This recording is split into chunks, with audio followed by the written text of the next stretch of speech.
Hey, that should work. Hey, it works. All right, welcome everybody. Let's try this again. Good old OBS just randomly switching the audio input device to Something that doesn't actually exist. So, good job, OBS. I'm proud of you. Welcome everybody.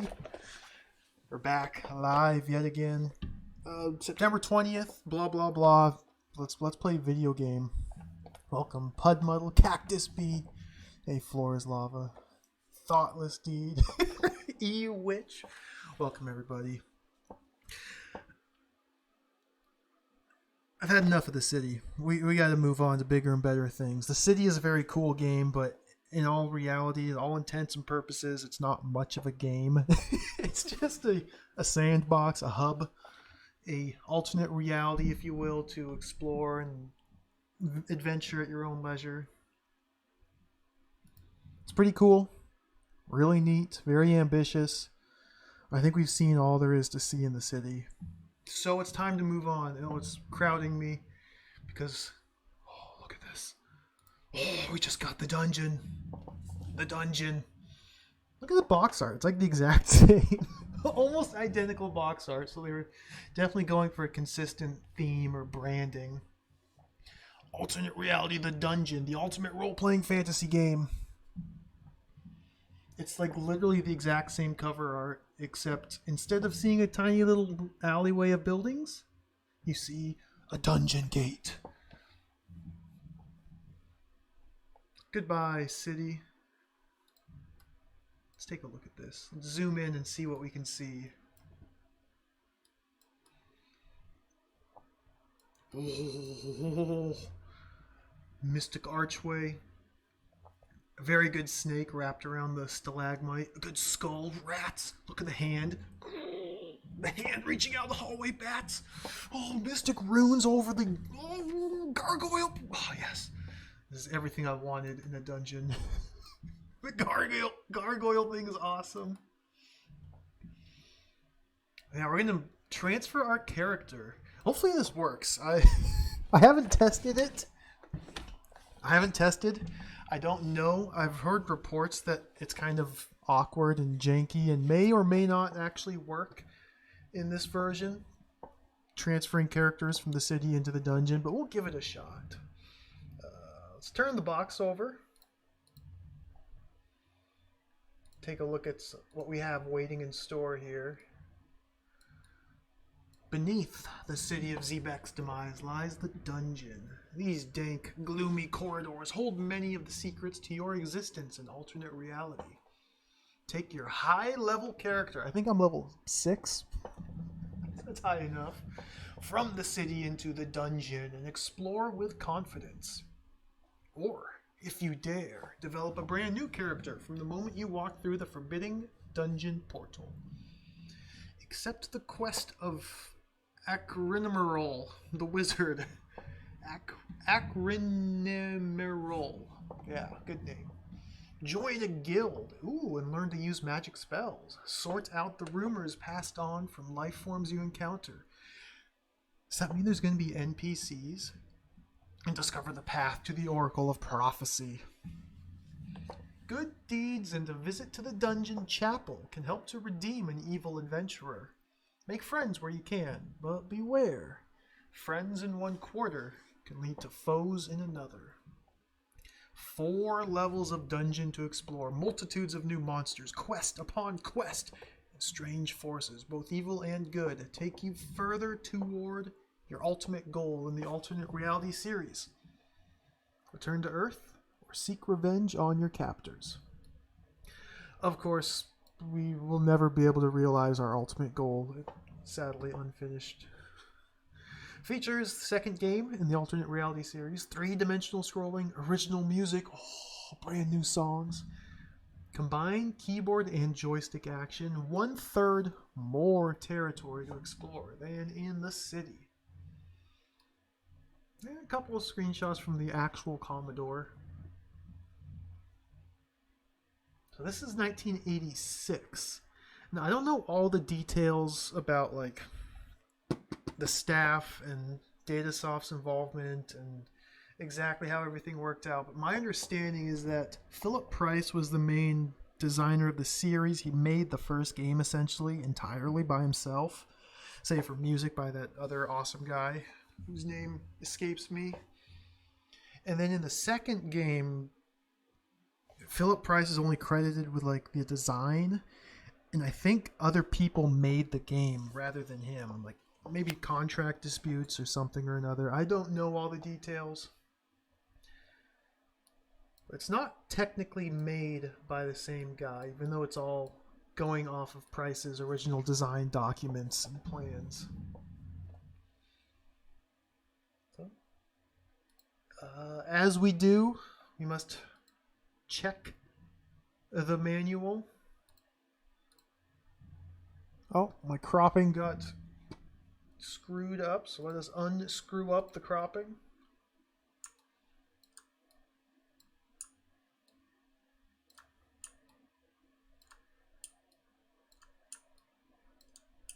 Close that in a little. Ooh. And expand! So I'm just reading this directly off Atari Mania's website. Very convenient. They have it all scanned into separate image files. So rather than download each image file, I'll just read it off the website. So yeah, designed and programmed by Dan Pinnell and Ken Jordan. I don't know who these people are. They didn't work on the first game. I know that much. Original concept by Philip Price. Graphics, Steve Hoffman, Bonita Reed. Music by the Gary Gilbertson, the one and only. Backing up, getting started. Let's skip this.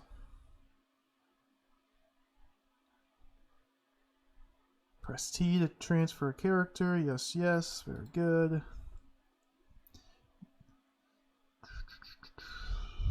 None of this matters. Let's skip all of this.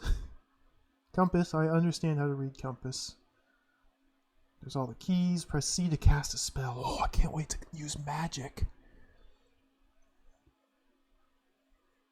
Etc., etc. The dungeon. This is the actual manual.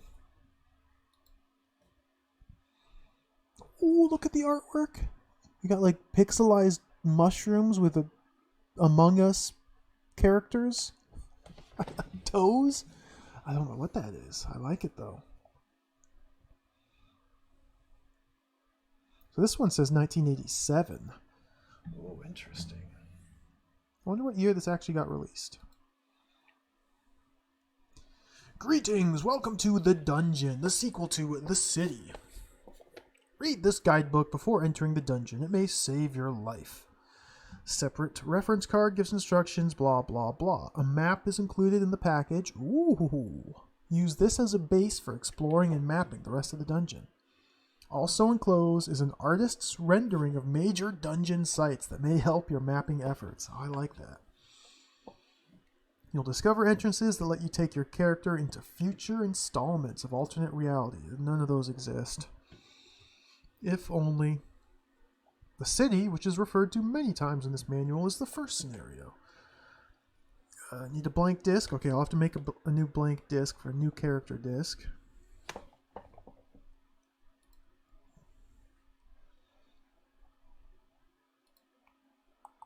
We got a few pages here. Oh, look at all this.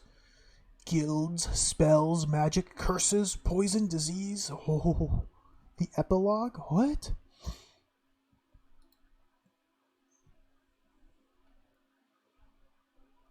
Information in this manual was gathered entirely from characters emerging from the dungeon. Some of these individuals were delirious or deluded. Others were sick or wounded. Still others were simply tall tale tellers. Every adventurer has his own story. You'll have to sort out truth from rumor for yourself. If your experiences differ, drop us a line. It says fantasy role-playing in the dungeon. Fantasy role-playing isn't like any other kind of computer game. You don't control the actions of a character. You are the character. Role-playing means you actively partake in the adventure. Your individuality, intelligence, and reflexes affect your game characters' chances for survival. Fantasy games usually use a lot of unusual words and terms, so a good dictionary is useful to have on hand in case there's something you don't quite understand. Hey, that's actually true because I didn't know what a pemmican was the other day, so we are learning new things. In the dungeon, you enter the game with a set of characteristics called stats, blah blah blah. As you wander around, you're developing a personality. All actions and reactions are noted by the computer and stored as part of your character. There's no set response for any situation. Everything depends on your character's stats, personality, and conduct, and luck. The basic strategy in playing the dungeon is perseverance. You discover what's good or bad for your character by trial and error. Use common sense. Yeah, I love it. The dungeon is a war zone.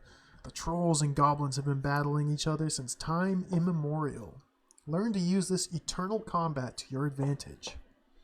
In the dungeon, there are many quests to complete and mysteries to solve. Special, one-of-a-kind items are there for the finding. There may be more than one way to acquire these. Ooh, quests. I miss quests. Treasure and loot. Oh, the eye. Mystical eye. Decide very early what your goals are. There are two choices for a long-term goal. Return to Earth or stay in alternate reality and seek revenge on your captors. Long-term goals apply to the entire alternate reality series, but also affect the way you behave in the dungeon. Short-term goals change as your character changes. First, your main goal is undoubtedly staying alive. If you can't learn to do this, other choices await. If you can learn to do this, other choices await. Which quests to follow, what creatures to befriend, etc. Keep in mind that making friends with anyone almost always means someone else will consider you an enemy. This must be the Oracle of Wisdom. Some folks in the dungeon provide hints, tips, and bits of information. Some of their rumors are helpful, but many are wrong and useless. The Oracle, however, never lies. This all-seeing eye knows your life's history and your future. It only discloses important facts. Note to city veterans, the Oracle of Wisdom is located directly beneath the floating gate. Oh, nice. Spoiler, on page 2 of the manual. Whenever you meet someone, you're having an encounter. Menus, yes, I understand menus. Dialogue are words at the bottom of the screen tell you what's happening during encounters or in establishments. I don't think you can actually converse with NPCs. At least it doesn't seem that way. There might not be NPCs, might just always be encounters again, but we'll figure it out soon enough. Let's see, the commands. Cast a spell. These look... Ooh, you can examine items or spells in your inventory. So that's new. Use, pause, G to get an item you dropped or discovered. That's a new command. Save, quit.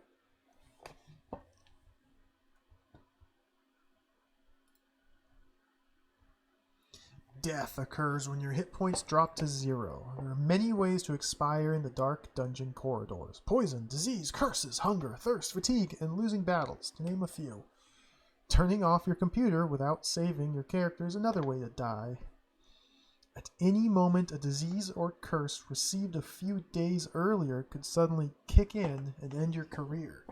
Get rid of negative nuisances like these at the first opportunity.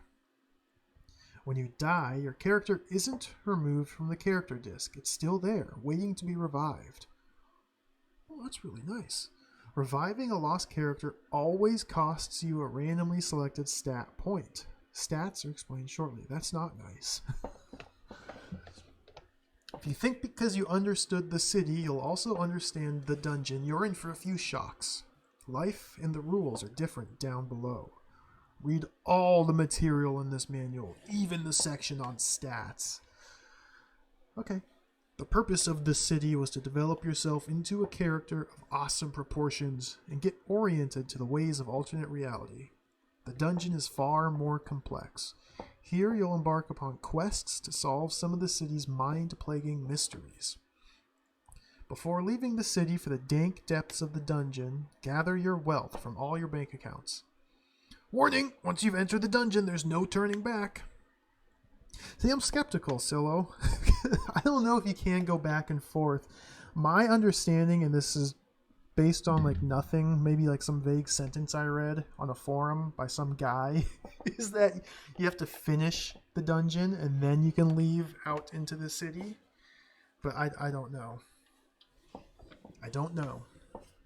Or maybe down in the dungeon there'll be exits like to the arena or to the palace that will obviously be unavailable, but potential exits, I don't know. There are two entrances from the city into the dungeon. One's at blah blah, the other's at blah blah. I have those marked on my map, so I just, once we boot up the game, we'll have to go there and check out. We've already checked them out. There's literally nothing there. So this is what's confusing and a little concerning. We go to these coordinates, 61 north, 51 east, and there's literally nothing there in the city. There's no markings, no text. It's just a blank square in front of a wall.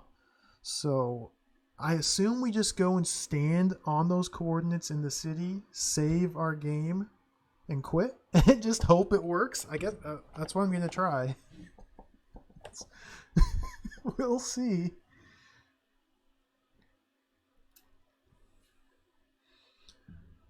Now, once you've entered the dungeon, you need a fresh blank disc for your dungeon character disc. Do not use your old city character disc. Can't use a dungeon character disc in the city, but you can take it to other alternate reality scenarios. Of course, you have to go through customs where all but 16 of your potions are confiscated. Oh, I don't have any. Unlike items in the city, those in the dungeon have weight. You can bring any number of items into the dungeon, but you could be immobilized by your load. If this happens, drop a few things until you're able to move. Don't leave behind anything vital. It will undoubtedly be stolen before you can return for it. There are many familiar life forms in the dungeon. However, there are plenty of new creatures that the city did not prepare you for. Be cautious, be friendly, but be ready to flee or fight. The dungeon is the second scenario in the alternate reality series. It's not necessary to buy the first game. We already did. Dungeon's more difficult at first for a new character. Who said life was fair? This is how you became trapped in alternate reality. You're kidnapped by an alien spaceship and find yourself in a room with only one exit. Looking through the portal into the gloom, you see the dungeon. An energy field moves across the opening. Overhead is a panel with constantly changing numbers. As you go through the door, the numbers freeze, as if you had pulled the lever to a cryptic slot machine. This sets your levels of stamina, charm, strength, intelligence, wisdom, skill, wealth, and hit points. The higher these beginning stats, the better your chance of survival.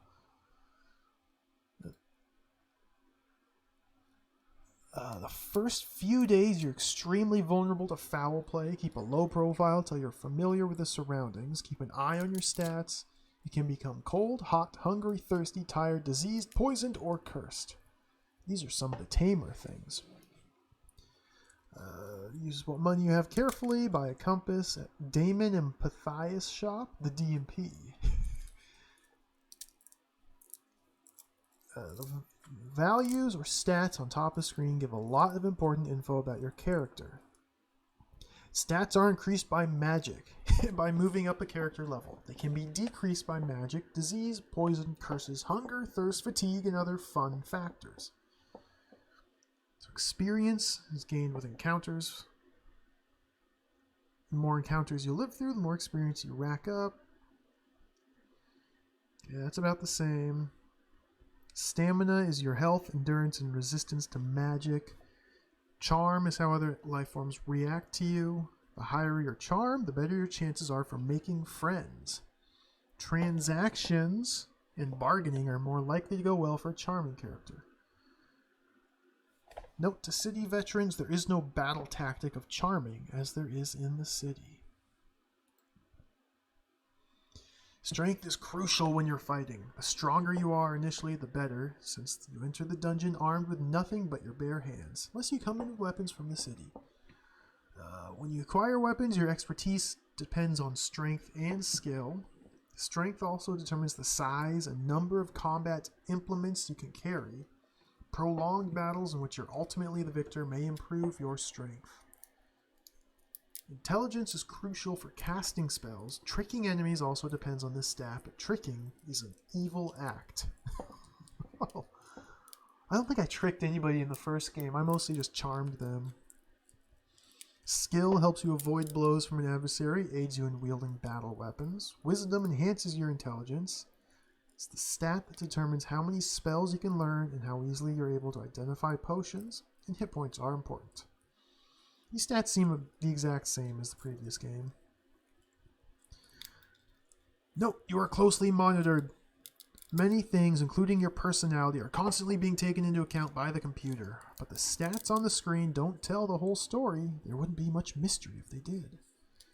Physical speed controls how swiftly you can escape disagreeable encounters. It also governs how fast you can walk. Speed is adversely affected by many things, including overeating, carrying large loads, and getting too cold.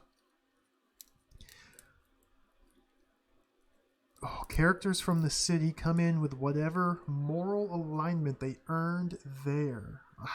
I'm probably like super evil. You're responsible for your own moral alignment. Being evil may be easier in the short run, but good is probably better overall. Evil acts include attacking good or neutral life forms with no provocation, tricking any life form, and stealing. You must really be on your toes to develop and maintain a good character. Avoid battles whenever you can. Be careful about which guilds you join. Good deeds are remembered. As in real life, the straight and narrow is not the easy path, but it should offer greater power. Use common sense in determining what makes up good or evil behavior. If something seems like a nasty thing to do, it probably is. I don't think we need to read verbatim everything else. Let's just skim through and see some of the changes. Oh, there's well-lighted areas and there's dark areas. Do you need a torch or some sort of magic to see in the dark? Okay. Cold or heat strikes without warning and affects stats if you aren't dressed properly. I don't think I bought one piece of clothing in this city. So might have to work on that. Heat stroke or chill are possible. There's 30 24-hour days in each month. The months of the year are Rebirth, Awakening, Winds, Rains, Sowings, First Fruits, Harvest, Final, Reaping, the Fall, Darkness, Cold Winds, Lights. Very good. I think the game starts in the city in the month of Rains, like the end of Rains, and then you immediately go into Sowings. I don't know what difference that makes.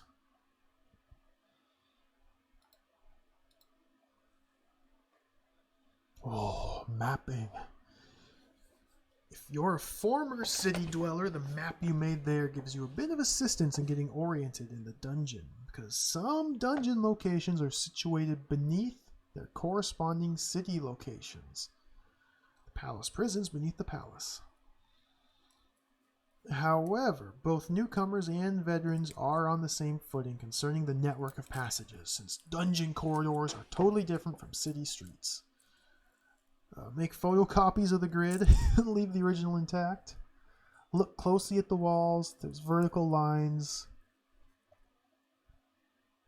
Okay, so level 1 of the dungeon, 64 by 64. That's the same size as the city. It's enormous. Level 2 is half the size, 32 by 32.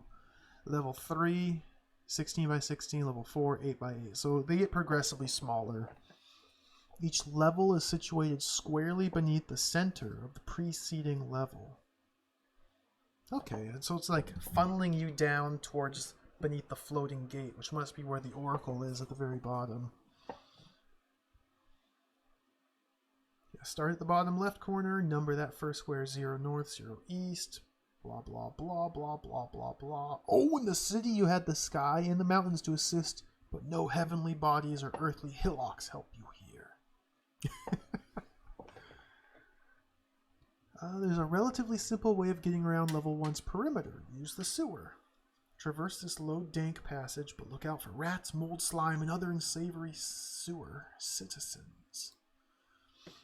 Hey, Blowfire, Throat Totem, welcome. Let's Loose some LP, good to see you. There should be good music. I don't know how chill, trance-like it'll be, but the city, the first game, had fantastic music. It was far and few between, but when it was there, it was awesome. Many doors. Some doors are ordinary, everyday portals. Others are invisible, of course, or require special skills, equipment, or knowledge to enter. Oh, puzzle doors. Examine doors that won't let you enter to find out what kind they are. If you don't learn on the first examination, try again until you do.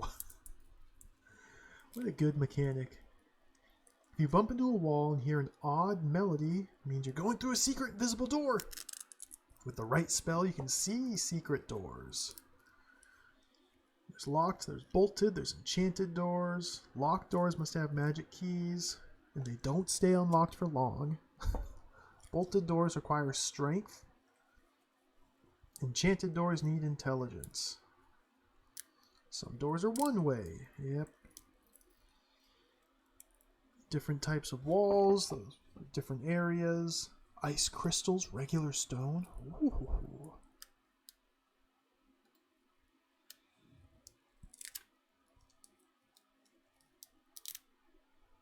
Looks like... Whoa. Certain articles are necessary for survival. Torches are new. Food packets, water flasks, clothing, compasses, timepieces are new. Weapons and armor. Then there's keys, gems and jewels, money, crystals, wands, scrolls, trump cards, tomes, eyes, and horns, as well as other items more difficult to categorize or only found as treasure. Some treasure may be magical or cursed. Oh, that's right, I have a cursed armor. Oh well, we're just going to keep it. Magical items are usually very valuable. Cursed treasure brings misery. You have limited inventory based on your strength stat. You can drop items at any time, pick them back up again with G if they haven't been pinched by other creatures or evaporated by magic. To light a torch, press U. You have to carry them as a secondary weapon. Okay.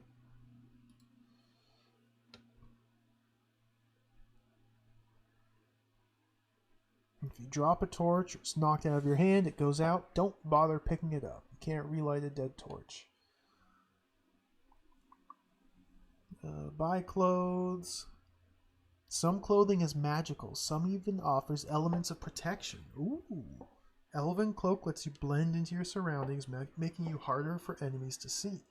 Elven boots add 32 points to your speed. Crystal belt adds 20 points to your stamina.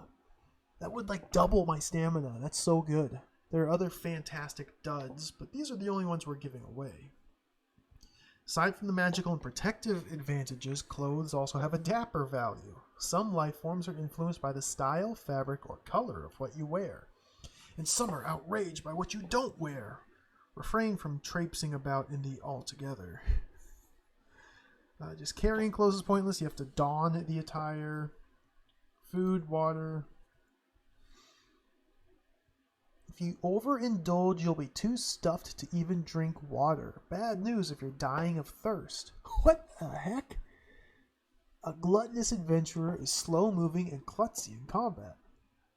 So press U to use an item and follow the prompts for food and water. Compass.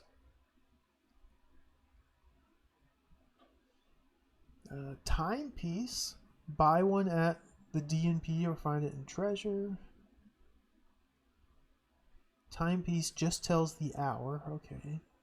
Magic keys, gems and jewels. A lot of these are still the same. Gold, silver, coppers, yep, same currency.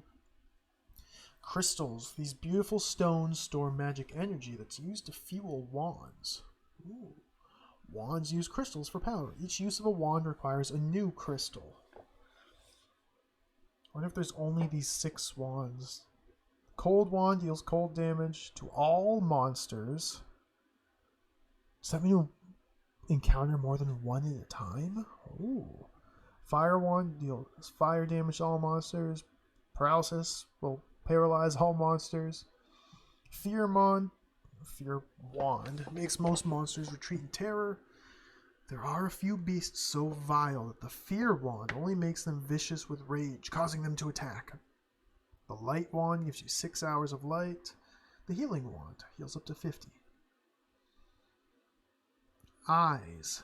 These can be used a limited number of times, then they disappear, so use them only when absolutely necessary. But they don't tell you what they do. Oh, perfect. Just have to experiment. Oh, I take it back. They do tell you. These are like magic uses, magic spell items, or scrolls. The ruby eye does fire, emerald eye does water damage, sapphire eye air damage, amber eye for earth damage, the wizard's eye lets you see secret doors and light. Hypnotic eye will bewilder all monsters. This keeps them from hitting you unless you hit them first. That sounds really useful. French horns. Magical French horns. The bronze cornucopia adds 5 food and 5 water to your inventory. The silver does melodic mayhem to evil monsters. Okay. The gold, this healing horn, restores your hit points to their highest possible level.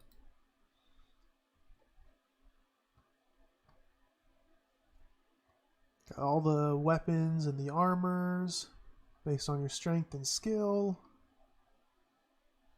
Weapons and armor can wear out or break. You'll usually be worn so you can get them repaired. Broken implements simply disappear. Looks like this is about the same as before. You have a primary weapon is the one you use in combat, and then the secondary. You can switch to the secondary in combat.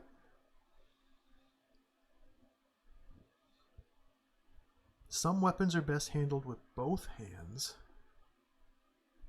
Staffs, for example, if you're using a secondary weapon at the same time, you won't wield the two-handed weapon too effectively. Huh. I wonder if they tell you in-game which weapons are two-handed and which ones aren't. Bigger weapons are nastier than smaller ones, but are harder to handle. If you're puny or clumsy, or both, don't even think about using great swords or triple irons. The heck's a triple iron? Armor comes in pieces for protecting specific body parts. Ooh, you get head armor, torso armor, legs armor, and arms armor. Any mail offers more protection than quilted or leather armor. And plate armor is more effective than mail. Crystal plate is even stronger than plate. If you pick up a cursed weapon or armor, you become cursed. Even if you drop the cursed object, you're still cursed.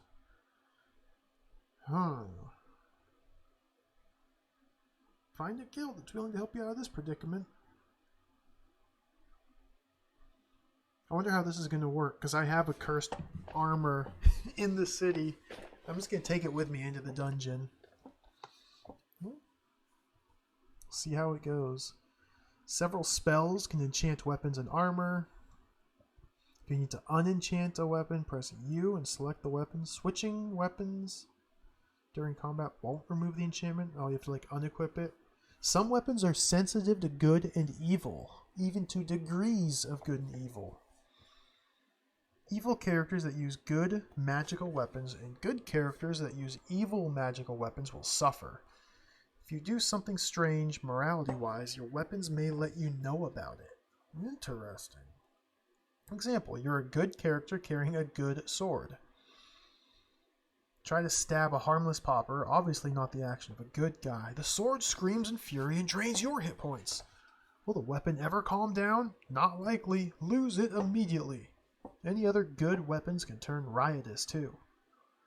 Some items don't wait for you to make mistakes. They have minds of their own. For no apparent reason, they'll become obstinate, drain your hit points, burst into flames, whatever is most inconvenient at the time. A few weapons require ammunition. Can't use a crossbow without quarrels. Oh, here's our map.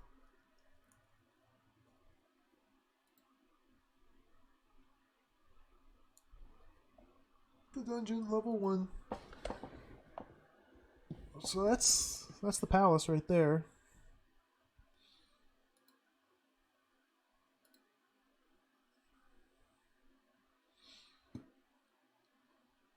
You can only load ammunition into your primary weapon.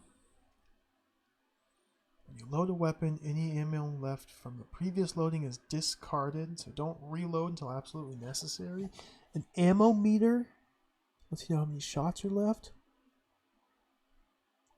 Exotic weapons such as Baselard, Cinquita. I've never heard that word. Wide-bladed dagger, Claymore, crossbow, Daito, Falchion, Gladius, Glaive, Katana, Katar, Chris, Kukri, Kusarakama. A hand scythe with a long chain attached to the handle. A nunchaku. Skein, stiletto, triple irons, 3 metal rods linked together with a chain. Magic scrolls have special powers. Use them once. Adds fire damage to a weapon. Cold damage, enchantment. It's a short, fat, rectangular dagger. Like a spatula, a sharp spatula.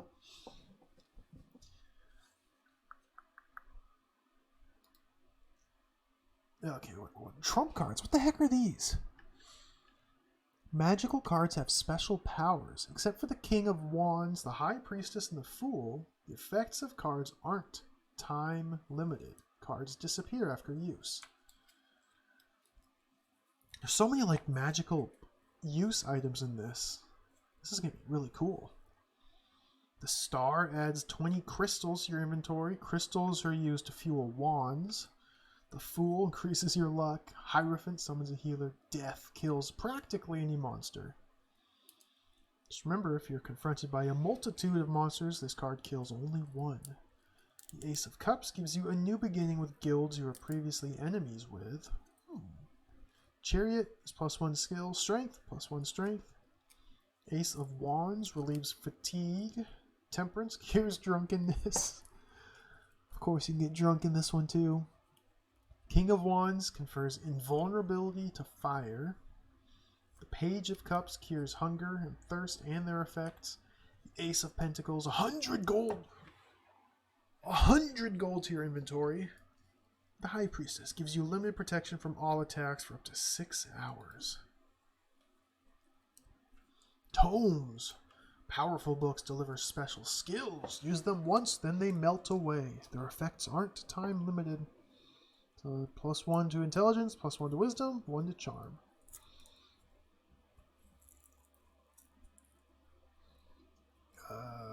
Some potions seem to be the same. Use your wisdom. Or take it to the potion brewery. Ooh.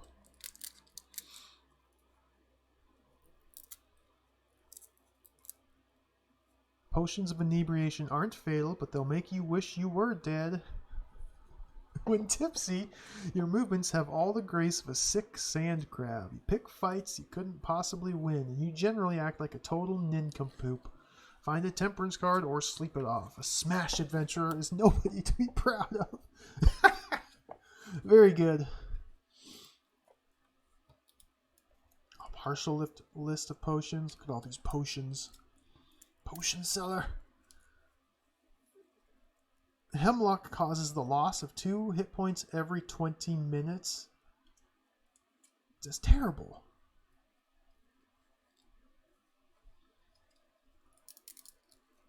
Okay. A couple more pages. Some of the major locations in the dungeon. The Damon and Pythias shop. Or Pythias, probably. The D&P, located next to the main dungeon entrance, is the only general store. It accepts normal currency, except coppers. Serves as a money changer? What?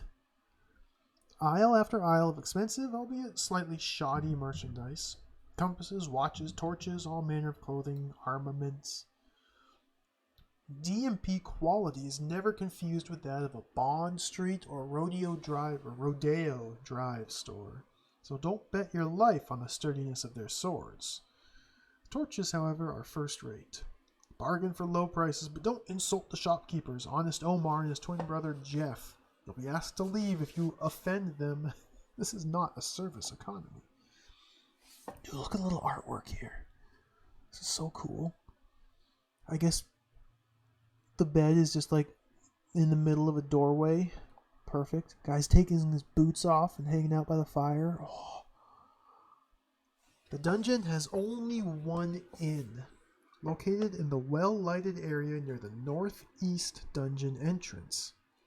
So ideally, that'll be where we enter the dungeon, near the northeast. It's nothing fancy. The decor is early rescue mission, but at least you've got a place to sleep on the floor. Donation is required. While you're sleeping, time passes 4 Earth time seconds to 1 AR hour. If you sleep until the management wakes you, you'll snooze anywhere from 8 to 20 hours. Press the space bar to wake up sooner.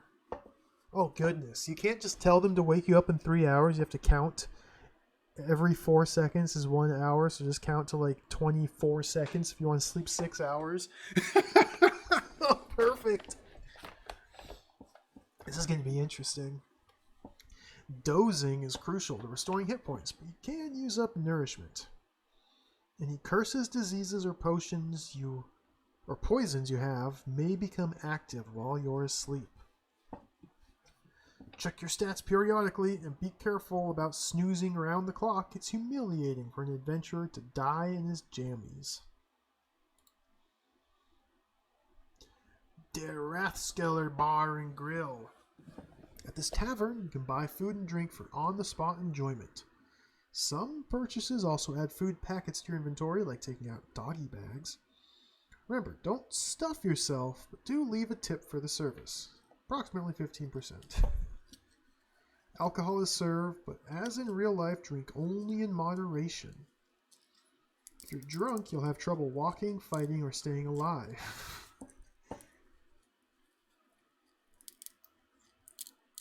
I'm not really sure, like, in-game, if there's any positive benefit at all to drinking alcohol. It doesn't seem to be in the city. It just seemed to be a thing that the guy added in. Where you can just get drunk because, why not? If you're feeling friendly toward your fellows, buy a round for the house. But remember, the cost of this generosity depends on how many people are in the establishment. Buying rounds is also an expensive way to avoid getting drunk since you aren't served when you treat your pals. Der Rathskeller is the dungeon's social center, so you'll undoubtedly meet a few strangers. They'll chat with you, but take everything they say with a grain of salt. Before you buy anyone a drink or a meal, be sure you have enough funds. It's their choice of which drink or meal, and some refreshments are expensive. There are 3 thirst-quenching fountains hidden in the dungeon's depths. In addition to relieving thirst, each fountain has its own special magic. One heals wounds, one cleanses diseases, one removes fatigue. Drink deeply. Those are going to be really good. We're going to have to find those fountains, like, immediately.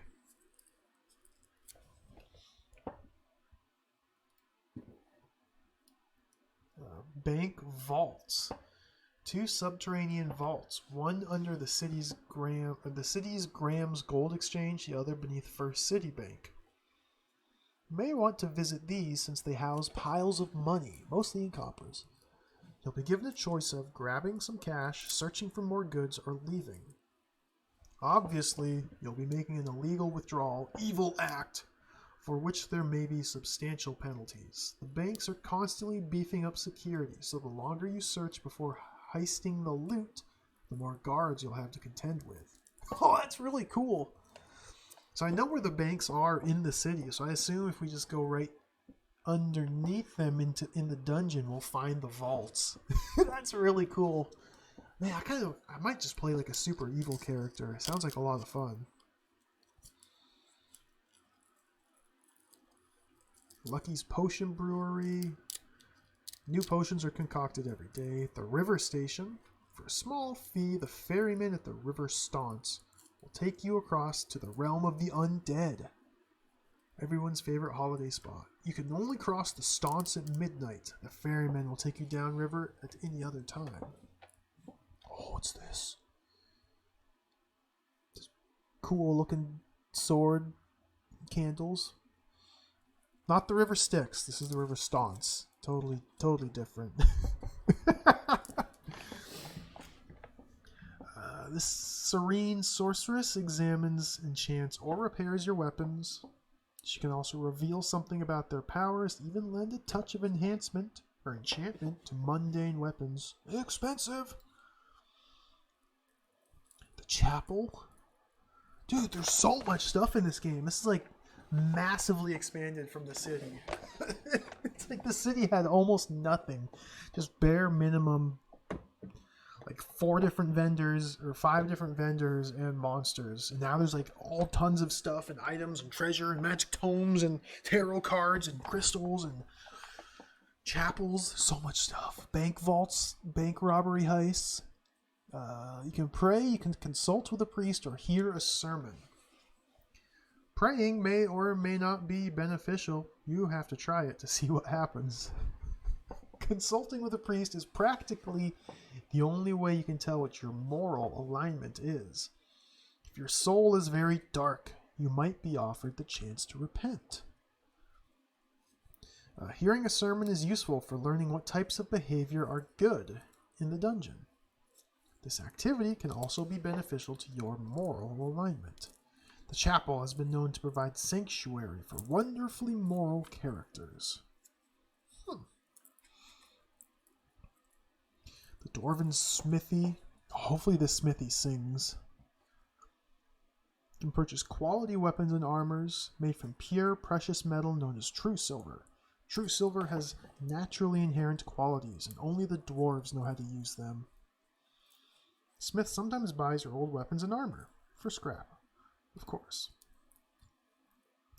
Guilds. Only 6 guilds that have corresponding city locations. 3 are evil. Wizards of Chaos, Thieves Guild, Dark Wizards Guild. Did I ever find any of those? I got the Guild of Order, Wizards of Law, and Light Wizards. Oh, I found the Dark Wizards. Did find the Dark Wizards.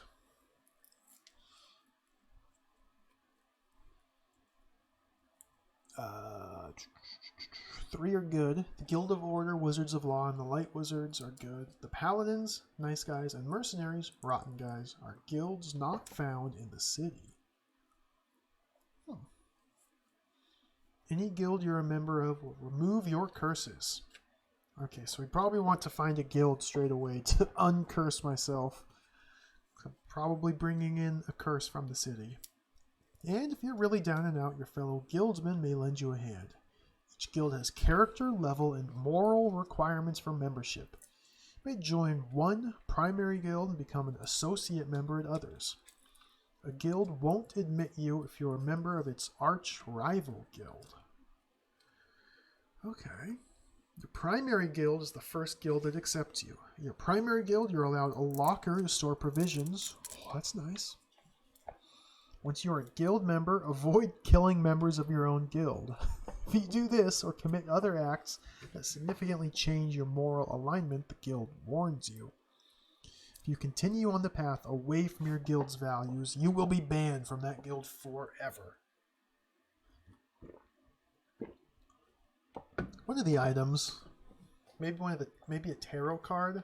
I think it said that one would reset your guild affiliation or guild alignment.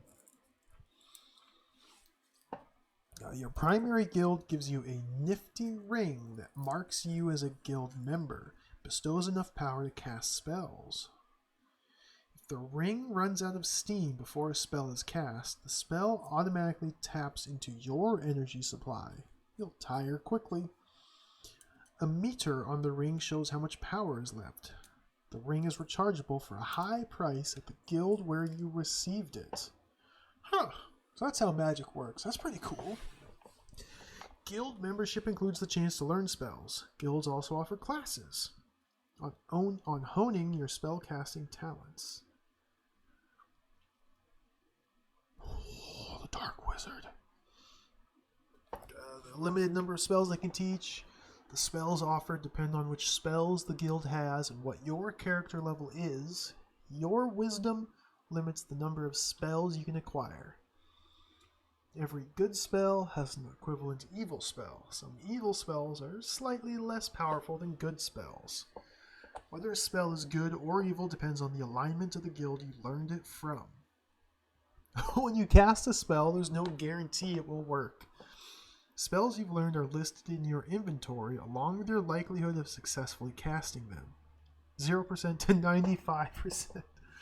The more you successfully cast a spell, your ability to use it increases. Also, the better you know a spell, the more likely it is to be effective. Different spells need different amounts of energy. Once you've used up your ring's power, casting spells makes you tired. If you're already exhausted, your hit points are drained.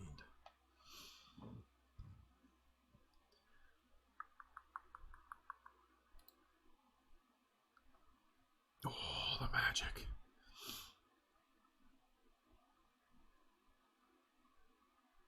Conjure food, conjure keys. Those seem like they'd be really good. Greatly increases luck for 15 minutes. Heal's probably really good. Seeing in the dark would be really good.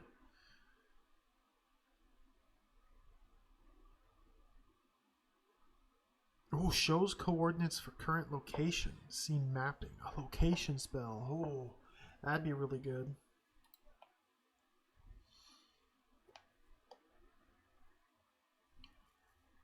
What else? The prism. Protect from evil, protect from good.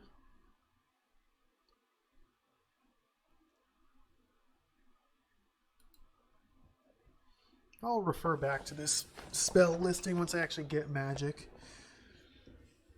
Magic consists of the 4 traditional elements, earth, air, fire, and water. Other factors come into play in making magic work, but these are the basics. Experiment with magical weapons and armor to see which work best when dealing with different creatures. When using magic that isn't battle related, pay close attention to everything that happens to you. Keep an eye on all your stats. This is the best way to figure out what benefits you're receiving from the magic. Curses cause you to lose stats or hit points, sometimes to die, depending on what you've been cursed with. Example, a curse of clumsiness causes you to lose skill points. 2 ways of being cursed. Pick up a cursed item or being cursed by a dying enemy. If you see the message cursed on the screen but don't act cursed, don't get cocky. Some curses don't show effects up front. Get rid of curses before sleeping at the retreat, since some curse effects catch you napping. Any guild you belong to removes curses, or you can use a remove curse scroll, or hope to meet a sage from your guild who will agree to remove the curse. Once a curse is eliminated, you stop losing stats or hit points. Some cures even give you back all the points you lost. So I think we might be cursed as soon as we go into the dungeon. That'll be fun. Poison.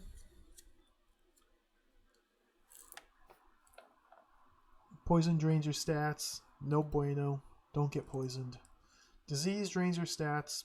No bueno. Don't get diseased. There's a special case of disease that only happens in the crystal caverns. The walls there are sharp and jagged, and one scratch can leave you afflicted with the dreadful crystal doom.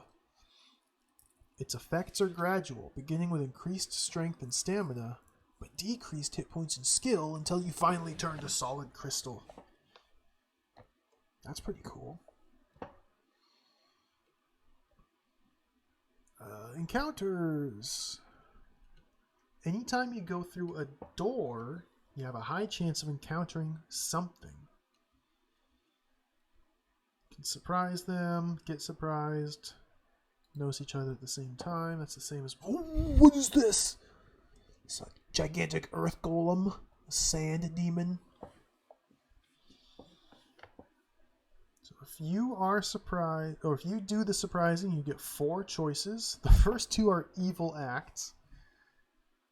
You can waylay the creature. This means you conk the opponent on the head and try to make off with his belongings. Snatch something. Here you try to grab the creature's treasure without getting involved in a battle. None of these. Selection takes you straight to the regular encounter menu. You still get to make the first move or leave. This is your best chance to escape from an undesired encounter. During battles, you have 4 real-time seconds to choose an action. Just similar to the first game. Attack, charge, aimed attack.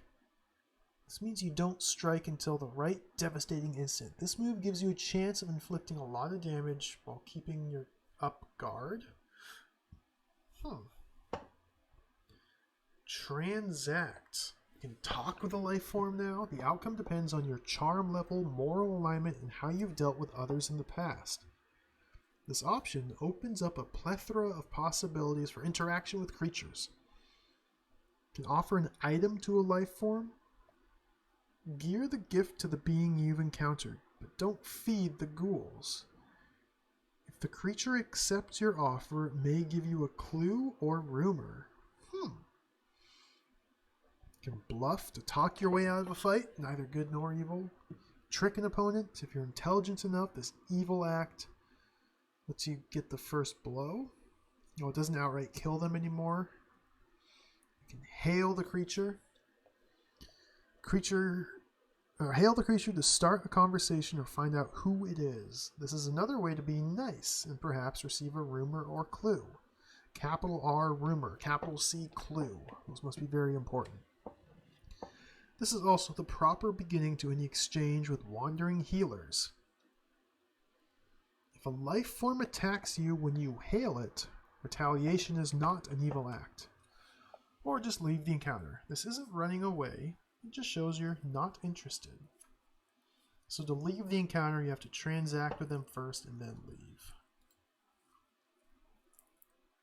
Oh, you can also just run away. Sometimes cowardice is the only solution. You actually turn around and go a different direction from the one you were facing during the encounter. Note that you may become disoriented and end up in a different square than the one you had the encounter in. Use your compass or a map spell to get your bearings. Hotkeys are the same. Look pretty silly trying to bluff mold. Music accompanying the appearance of a life form gives you a clue to its alignment. That's similar to the first game. Oh, look at this. The dungeon guard. The plate mail armor and the 2-headed flail. Look at that enormous pauldron. Some monsters, such as werewolves and wraiths, can only be hurt by magic or magic weapons, although sometimes a lit torch can be effective in driving them away.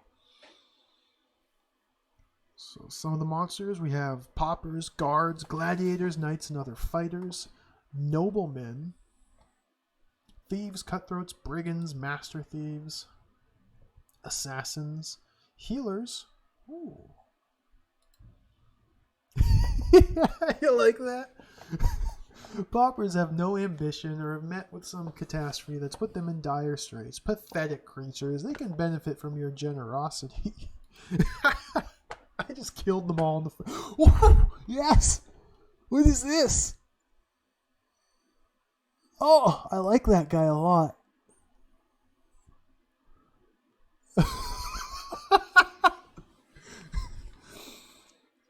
Mages, wizards, and other magical types. Valkyries. Dwarves. Is that a serpentman? Prowl the dank dungeon corridors. These reptilian humanoids are evil, so be on guard. I would guess that's a goblin. What's he have in his right hand? Just like some guts that he pulled out of something. They're still dripping. Oh, it's such a good picture. Trolls and goblins are at war. Use caution in dealing with them. Making friends with one group means automatic hostility from the other. Oh, flame elemental. Gnomes, orcs, gnolls, giant rats, wolves, giant bats, mold, slime, storm devils, ice demons, flame demons, horned devils, imps, gremlins, and homunculi. Dangerous demonic denizens of the dark.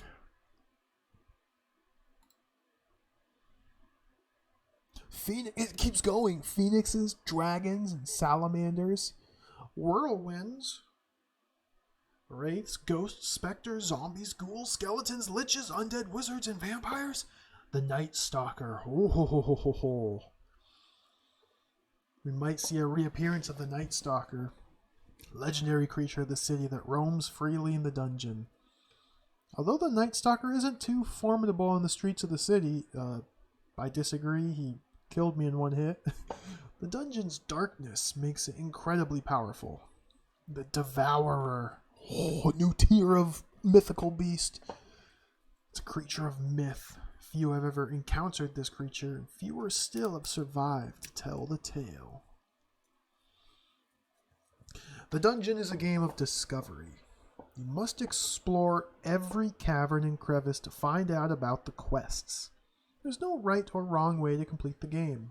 Everything depends on your character's attributes and actions. Once you've solved the major quest, no small task, the adventure doesn't have to end. You've probably missed a quest or two. Or try a completely different character and play an entirely different game strategy than you did the first time around. The dungeon holds many mysteries, and it takes a stalwart adventurer to solve them all. So, it looks like there is a definitive major quest for the dungeon. And there's the end. There it is. Cool. I got me pretty excited to play this game. I hope I can transfer my character. Let's give it a shot. Let me go back to that page so I can follow the instructions perfectly.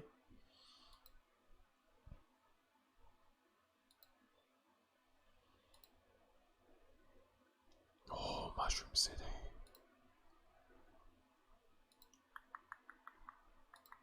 Mm-hmm.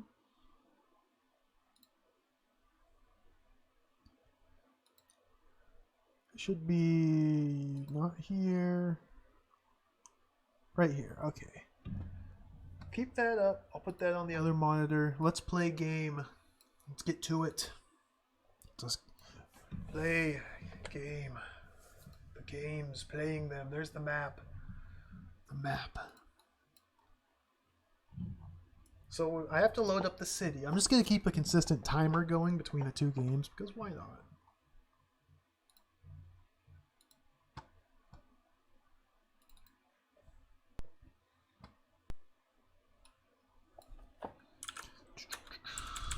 Put the city disc 1, the city disc 2 in.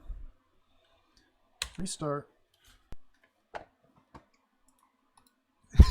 The map. The map took a long time. Hours spent making the map. You know what? We're gonna skip this because we got a new intro to watch. A brand new intro song to enjoy. I'm gonna skip that one.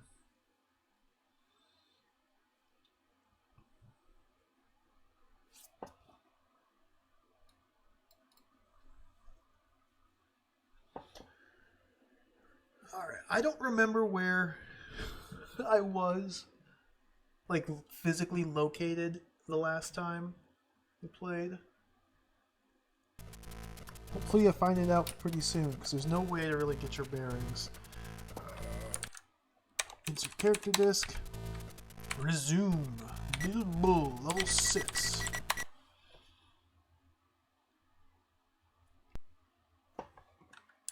one side 2.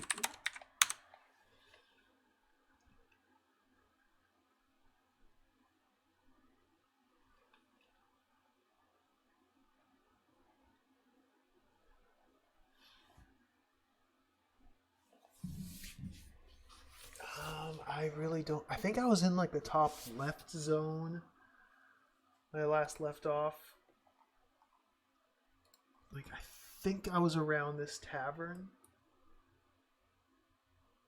No, because that one takes money to join. Maybe this tavern. Or was I in the bottom right? No, I went to the bank. I went to the bank and like deposited my money and then saved. So this should be really easy to find my way around.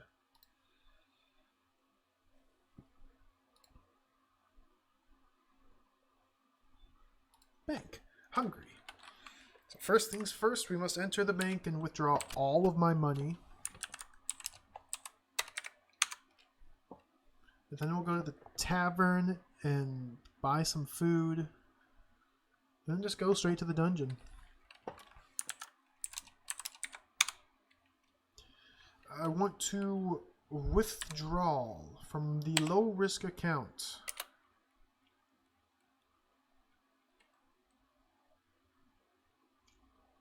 It's thinking about it.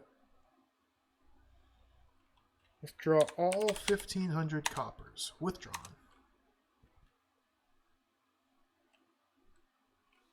Oh, forgot to start the timer. Start the timer. Leave the bank. At the Granite Bank. So the tavern's due north of the bank.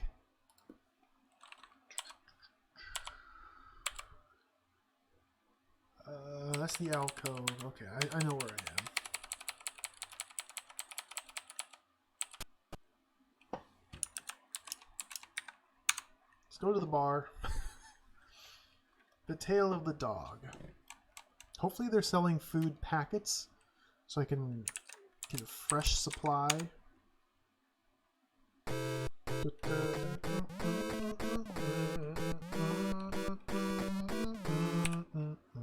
Hey, why'd they stop singing? Sarsaparilla, water, water, ale, water, water. Nope, okay. Barkeep! Waitress, order food.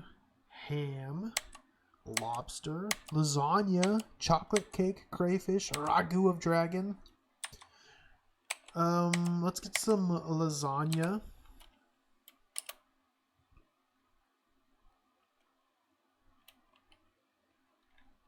And you know what? Let's have a feast. Since this is the going away party, let's order some ragu of dragon.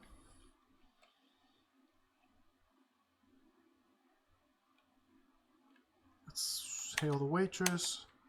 Order lobster. Ho ho ho ho. And then let's buy a round for the house. Yes. Right away. For now we go to the dungeon. You have won yourself some friends, stranger. Leave. I still have 1,300 copper coins, so I'm sitting pretty at the moment. Plenty of money. Oh, I got one food packet. This is fine. Hey, Briarcub, welcome. Good to see you. It's time to head to the dungeon. Indeed. Let's follow the map. So I need to go this way. This way, turn right, go all the way up here.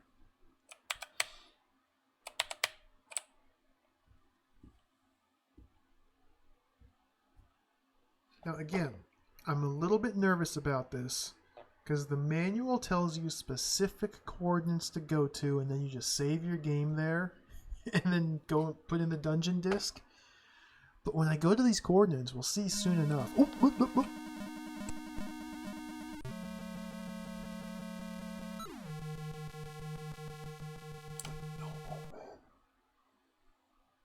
Attack!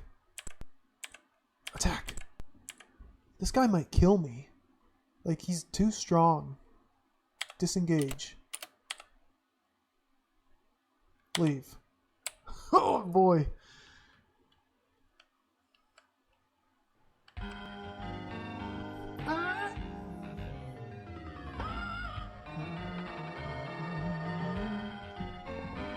Thoughtless Deed, thank you for the Prime Gaming subscription. I appreciate it.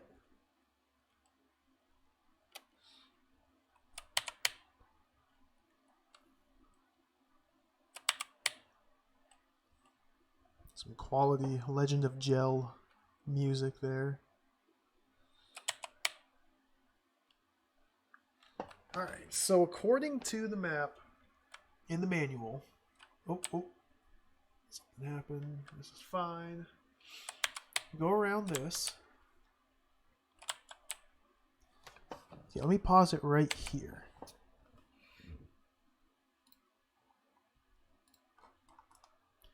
So I'm standing right here on this tile, and you can't really see it in the capture.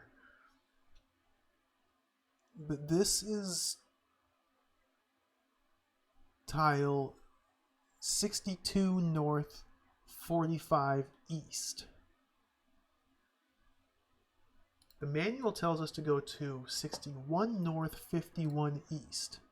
61 north, 51 east is right here. So I need to step forward 1, 2, 3, 4, 5, 6, turn right, and step forward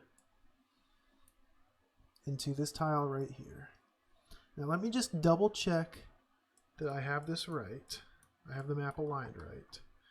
The bottom left corner is 0, 0, which it is. Then this is 1. This is 1, 1. Okay. Everything looks right. So 61 north, 51 east, right here. So 6 steps forward, turn right, walk into the wall. So you'll notice in the game, though, nothing actually happens. So go 1, 2, 3, 4, 5, 6, turn right, walk forward. This is the entrance to the dungeon. There's nothing here. So, we save the game. Encounter! Fine, I'll kill you. Ooh, 7 copper. So now we save the game.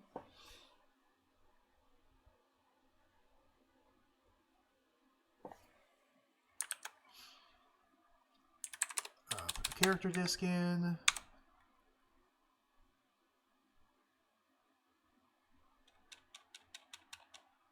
You have been saved. Hallelujah. We have been saved.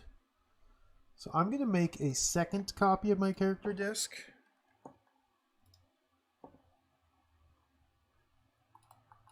So I'll keep the one from before today's session. Make a second copy. Rename this character Dunge.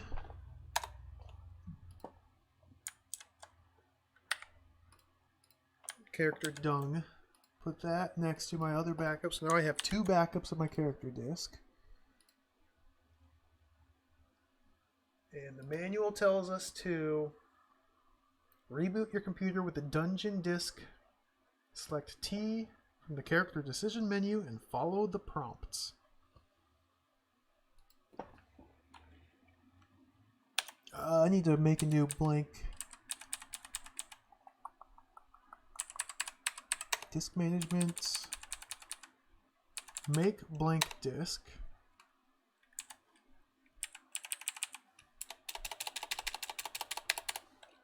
Dungeon care. Very good. So let's put the character disk here in slot 2. Go into the dungeon folder, dungeon disk 1, and reset. Here we go. Oh, it's a crack tro. Dang it.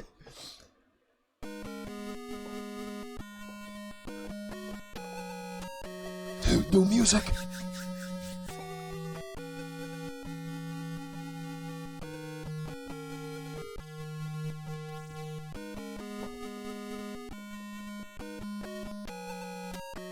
New spaceship. It's like a remix of the first one.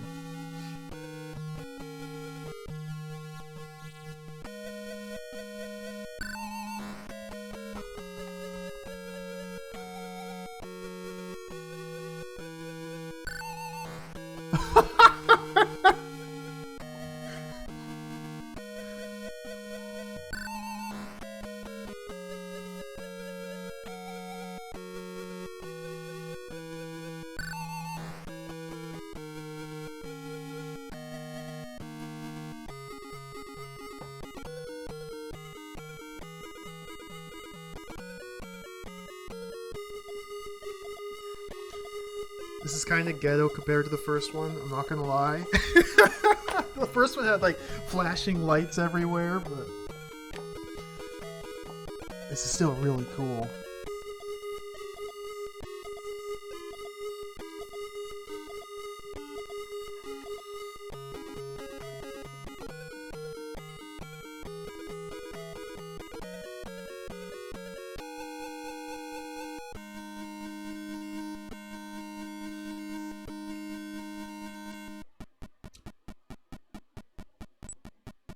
Datasoft presents.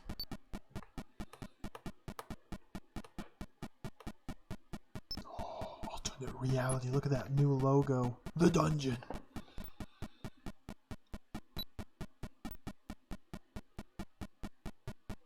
I can't wait for the new song.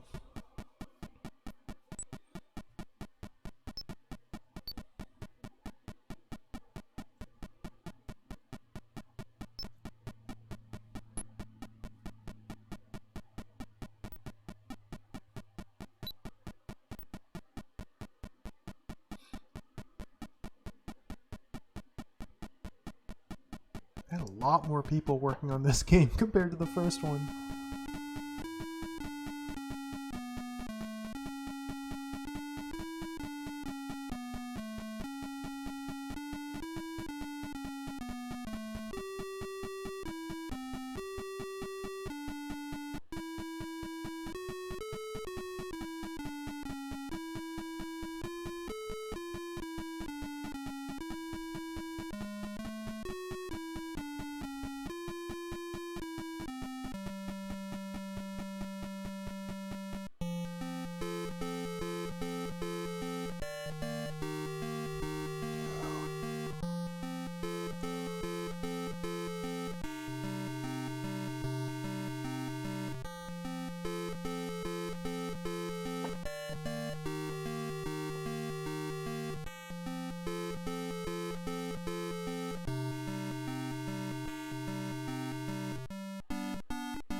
Dude, this is so haunting. It's like a minor. It's in a minor key and like the swirling of the stars. Oh, this is so cool.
I'm blown away. That was awesome.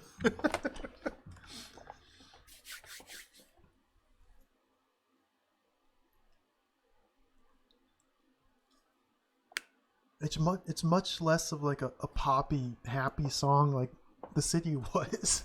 It's so much more downbeat and just gloomy and dreary. And, oh, the dungeon. I can't wait. Okay, Press T to transfer. The moment of truth. will this work? I probably should have formatted my character disk. Note, if you wish to keep this character, you must have a dungeon character disk ready. So I need to make my dungeon character disk first. So let's cancel. Oh, hey, Dana. Oh, I like the new blob. That's a really cool blob. I like it. Okay, press U for character utilities. Create a blank character disk.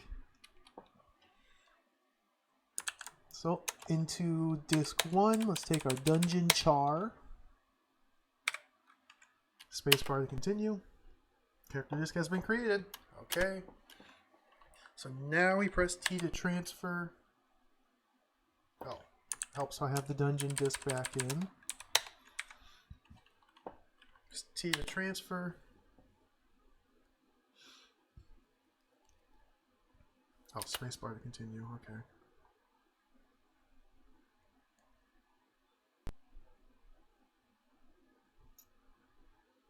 Insert your city character disk in drive 1.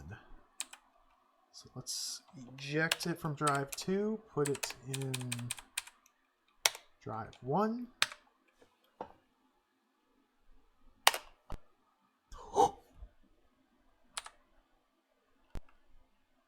Is this character male or female? I am a man. Cannot enter the dungeon till he's free of all city ailments and poisons. I charge a fee to cure you and now. Yeah, take all my money. You have not the funds. Oh, looks like we're going back to the city. Sorry. We gotta go back into the city. We gotta raise some money. You can't drop cursed armor. I literally cannot drop it. All right. I thought it would just work. It costs 4,000 to uncurse armor. I have like 1,200. So cancel.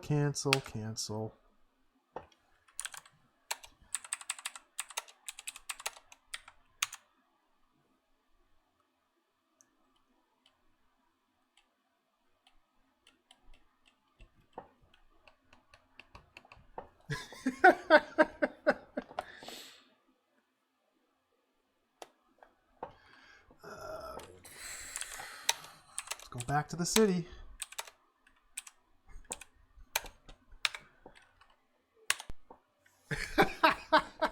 Very good. Oh, I tried.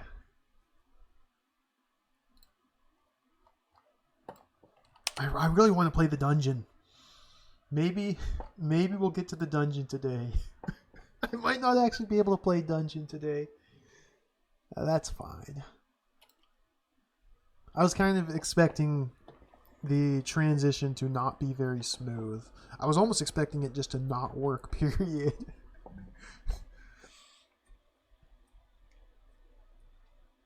If you find a new guild, they'll uncurse it for free. Oh, I don't know where any of the new guilds are.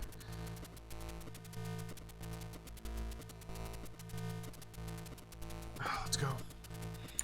Character disc. Resume. Bilbo.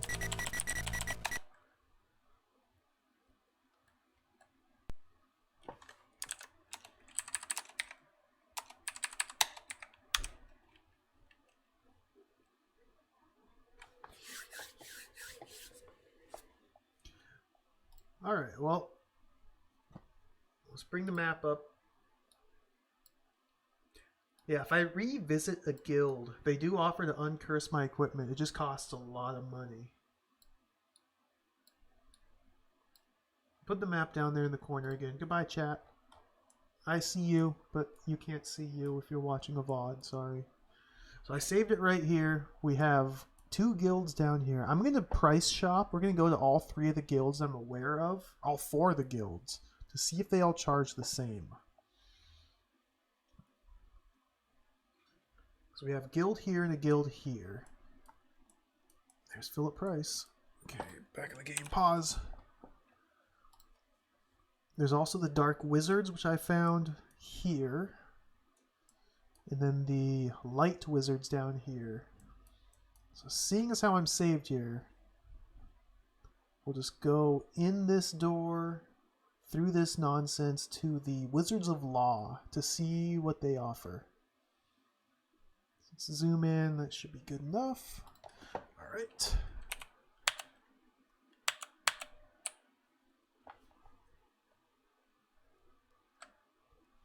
I need to kill every monster I see. Everybody, everybody, everybody. In hopes of getting a lot of money. Yeah, it's insane that there's 12 guilds. And I just couldn't find most of them.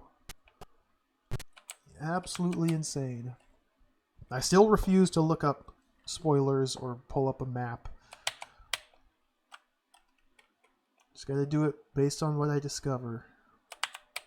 Because that's more fun. Ooh. Apprentice! Engage, kill, kill, kill! 6 copper. I'm on my way.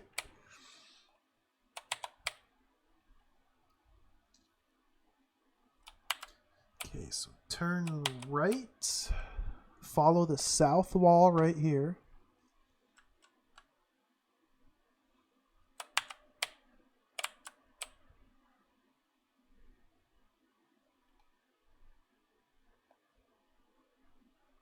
I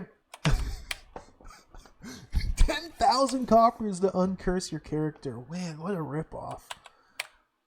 I thought I would just be able to hop right into the dungeon, but no, they planned for it.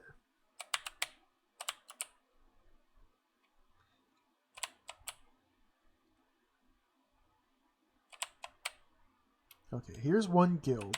Let's see what their price is. Wizards of Law.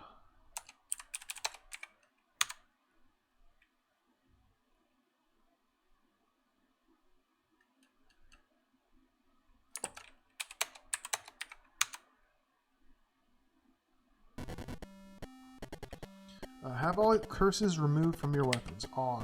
Woohoo! It's cheaper here. So 3,800 Wiz of Law. I don't remember which one I checked out before, but it was 4,000. I remember that. Still. No, sorry. I still can't afford it.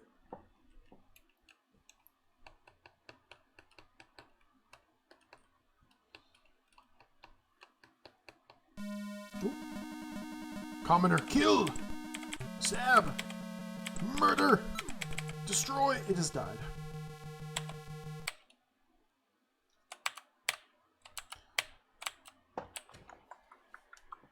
Okay. Off to the next guild.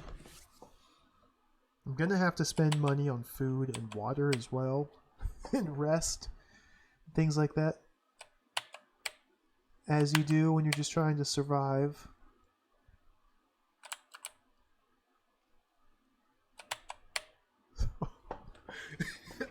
I don't think we're going to be able to play the dungeon today. If all goes well... Oh, I haven't seen rain in forever. If all goes well, might get to the dungeon.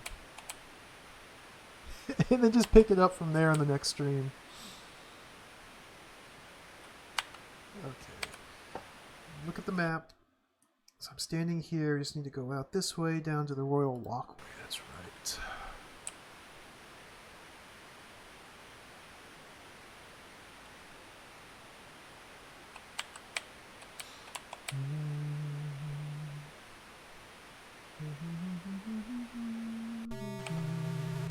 Giant rat. Sneak attack. Stab. Might be worth sleeping until morning. Nah, no, we just gotta go. Gotta go. Main Street, follow this south. Turn left into the Royal Walkway. What if there's a guild right here? What if there's a guild right there? There's not a guild. What if there's a guild right here?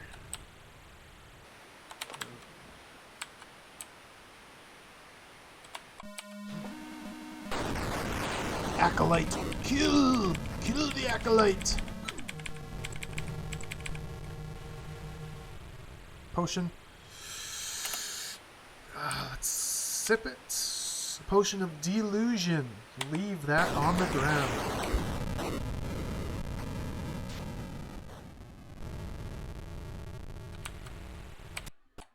Okay. Peace and quiet. And back to raid. Do do do.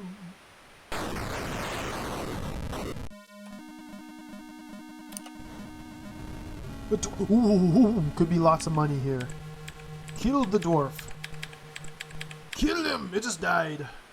Ah, the last dwarf I killed had like 10 gold.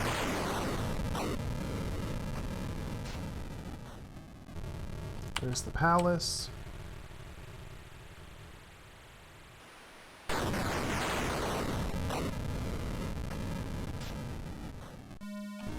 Dwarf. Acolyte. Kill! Kill the Acolyte! Give me money, please! Nothing.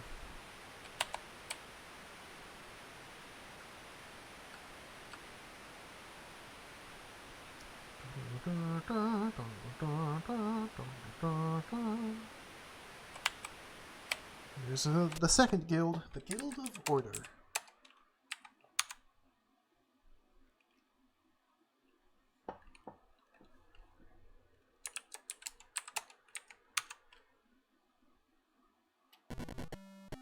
Curse removed. 4,000. Yep. I'm never coming back here again. Nope. Go away. Leave. Never going back there again. Even in the dungeon, I'm not going to join the Guild of Order. Pause. So assessing the map. The other two guilds I've found are the Dark Wizards right here. They're the next closest one. I think I'll stop at the inn. No, I have to keep going. Nighttime is when the dwarves come out. The dwarves have dropped the most gold I've ever found. So you have to adventure in the nighttime. It might be worth using this inn and this tavern, though, to sleep until the next night. So my HP is getting a little low. Plus, I'm going to run out of food eventually. Plus, the rain might cause me to become, like, fatigued or diseased or something. Then the light wizard's down here. So Dark Wizard's next. So through the Royal Walkway, south to the Floating Gate, then west, then through that fantasy wall, all this nonsense. Okay, I remember this.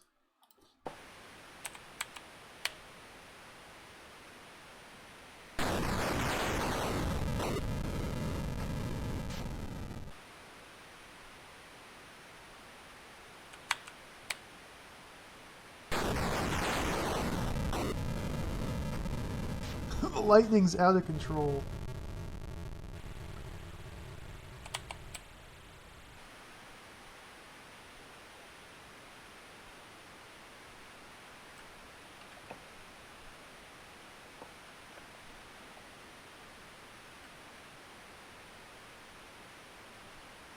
Run for cover. Dry off for a second here.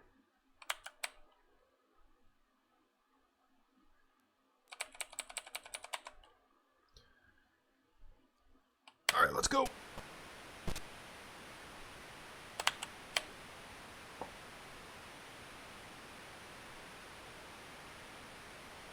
So I want to head all the way to the south. Turn right just past the Floating Gate. Can't actually see the floating gate from this angle. We go to the other side of the smith. Right here. Follow this line until the first left-hand turn.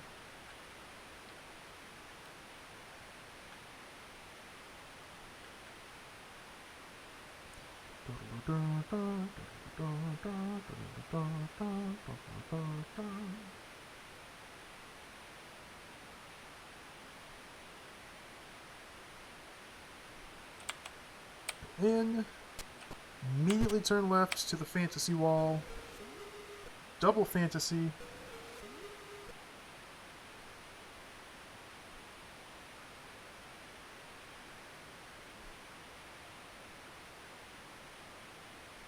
Let's turn right.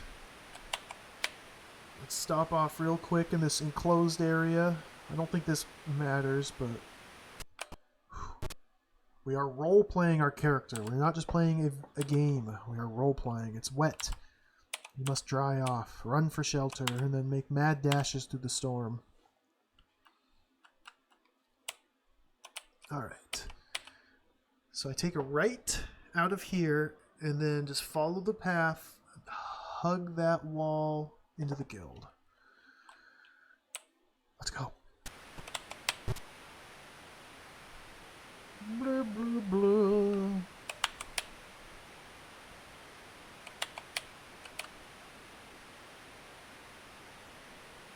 So now we hug the left wall.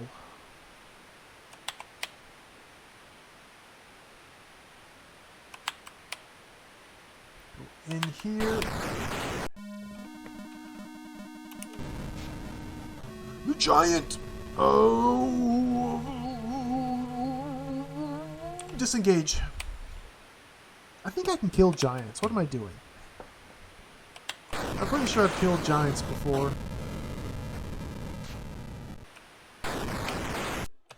Let's go to the Dark Wizards.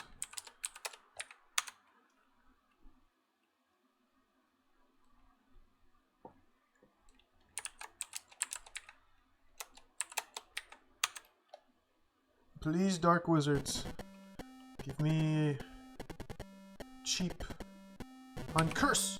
Woo! 3,100 coppers.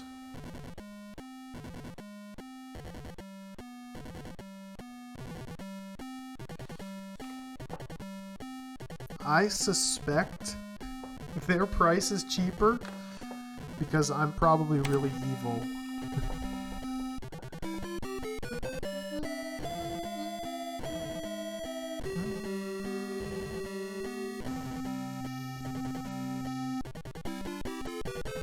Goodbye.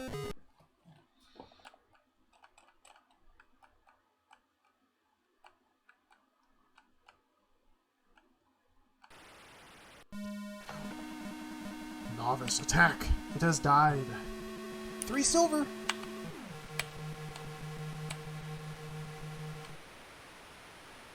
So, let's go into the inn. Time to spend more money than I just made.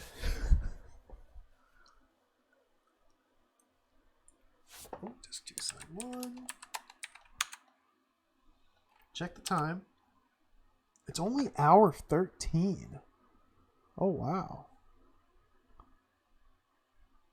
Let's sleep for 11 hours.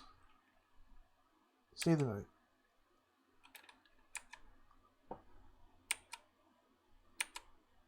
Bed with common bath. Yeah. Now let's sleep for 10 hours. No, 9 hours. 9. Come on, give me more hit points than that, please. Oh, you're kidding. I got 2 hit points. 2 hit points. All right, let's leave. Now we need to go buy food and water.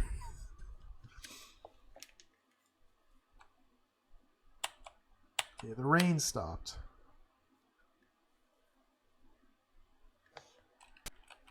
The Black Devil Tavern.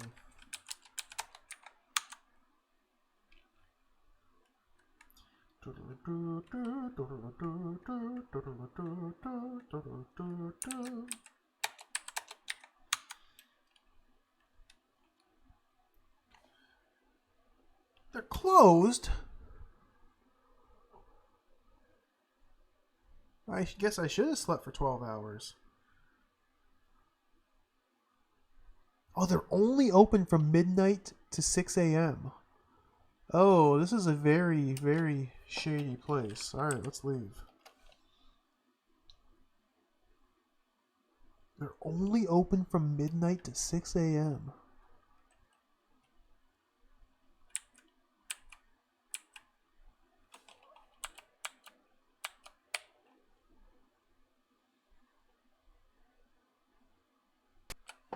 Back to bed. I mean, I could just go to the other guild right now. But I'm already thirsty. Check the time. So I sleep for 3 hours.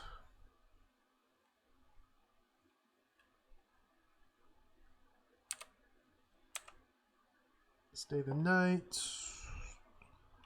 We'll get us our own room. So expensive. I'm wasting money.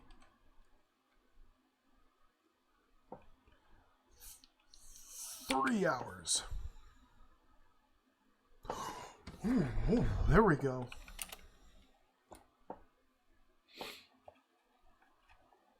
Leave. I'm slowly losing money.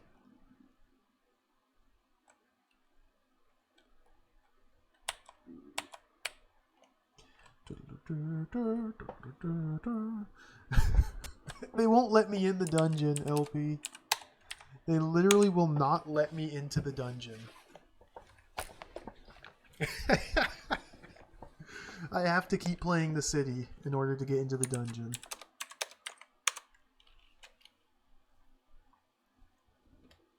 Alright, the band is eating.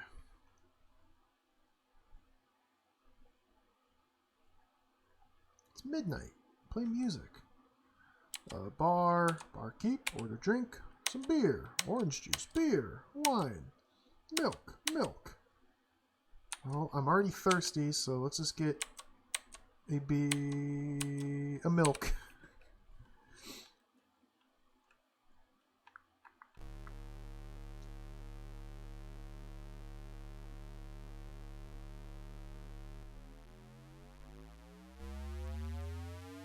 What?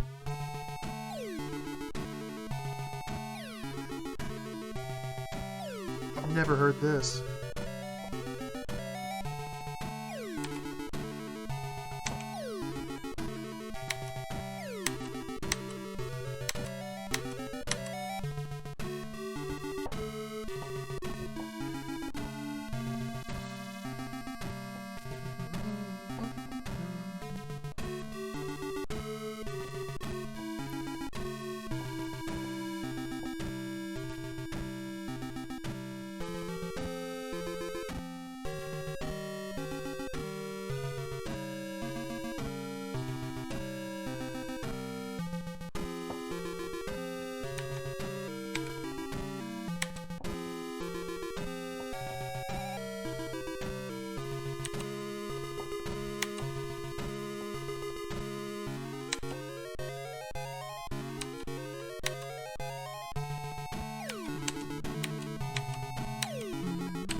Very good. Let's go questing. That's so cool. Even still, brand new music I've never heard before. I wonder how many songs there are at the taverns. I wonder if there's like specific songs you can only hear at specific taverns, because I definitely skipped entering a lot of them. I just marked down on my map, yes, that is tavern, and then moved on. There could potentially be many musical ballads yet to be discovered.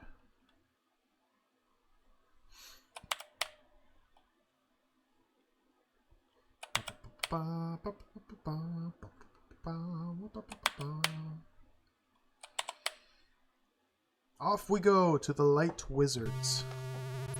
Mold, disengage, leave. Refuse to fight Mold. Slime, disengage. How can you take my water and food? I don't have any. Thirsty already.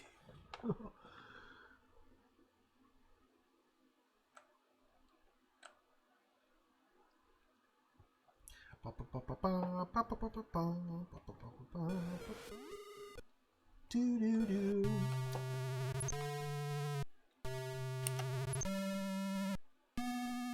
Swordsman! He has accosted me. We shall fight. We shall duel. Battle. He's died. 16 copper. Alright. Thank you. So the map says go to the west, then down, then down, then down. Yeah, just ignore Mold, it goes away. It's true in this game. It must be true in real life. Let me check for fantasy walls. Nothing.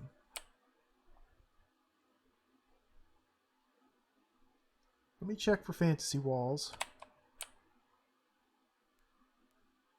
Nothing. Let me check for fantasy walls.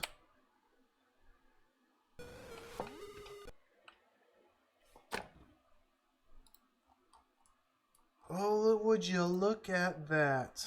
Can I back out of this? Hobbit! Attack!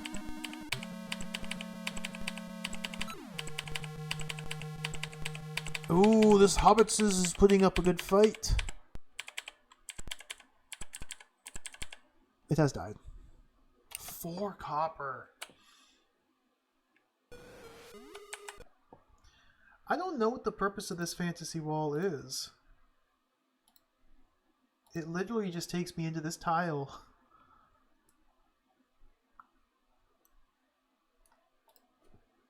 Let's turn right. No. Back up, going east. No. Going south. What? This enclosed area is literally just a one tile or one square room with nothing in it. What? This game is bizarre.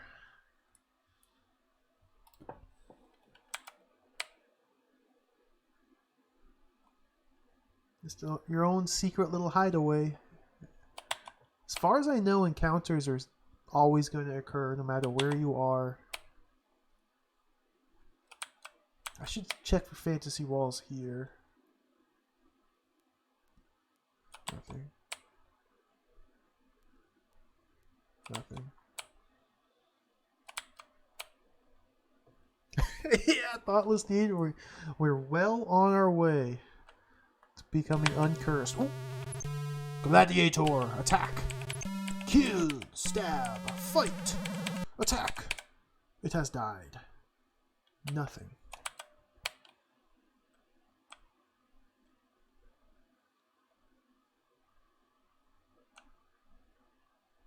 Nothing.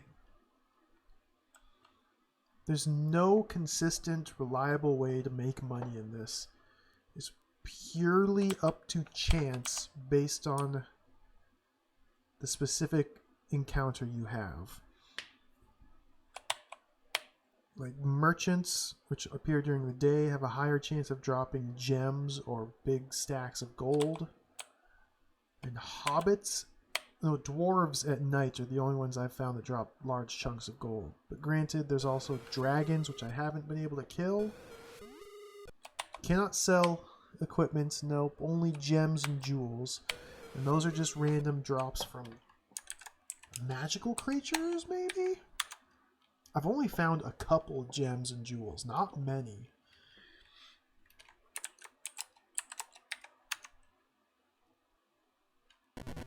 Light wizard, remove my curse.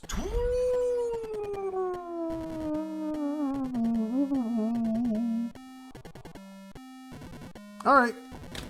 Friendship ended with dark wizards. Light wizards are now best friend.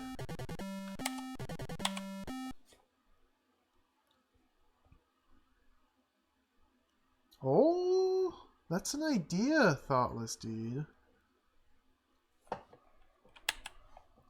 However, even the high-risk bank accounts only yield like 3% per day.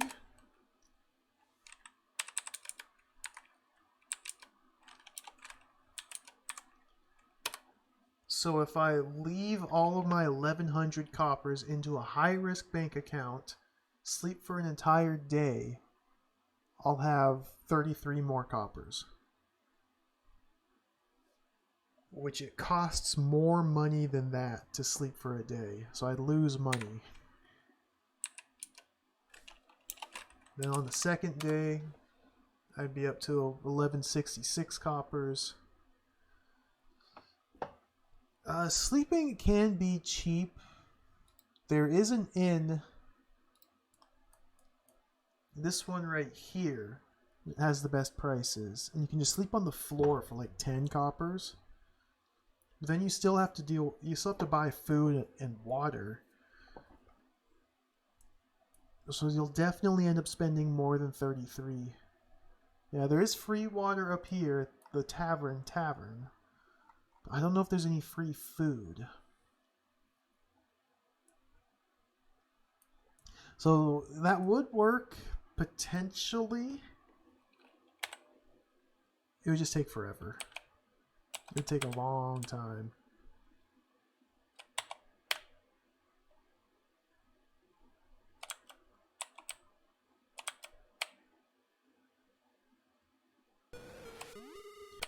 Do do do do do do do do do.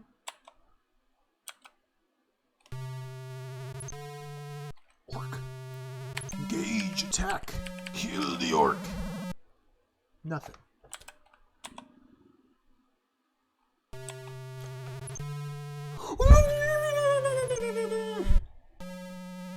Let's do it. Attack. 14 damage. I feel weaker. Kill it. Kill it. I'm gonna die. Disengage. She took my water and food. Run away.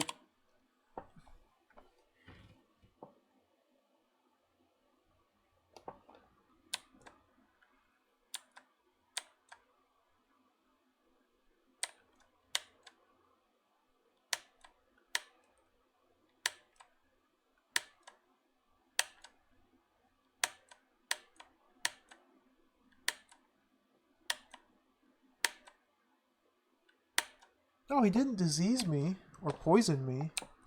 I don't think. He just almost killed me and took my water and my food.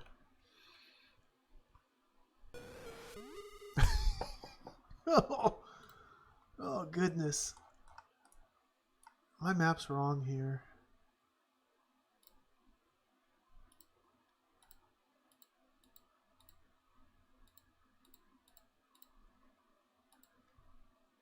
That's to the south. There might be paths that way and that way. I don't know.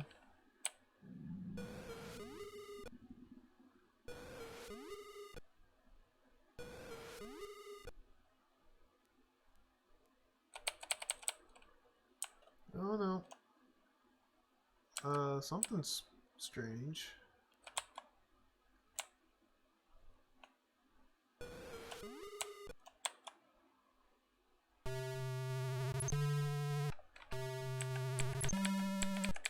drained my strength.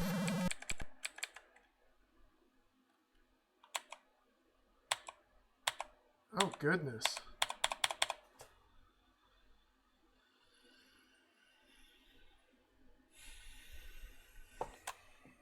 Reset. Reset.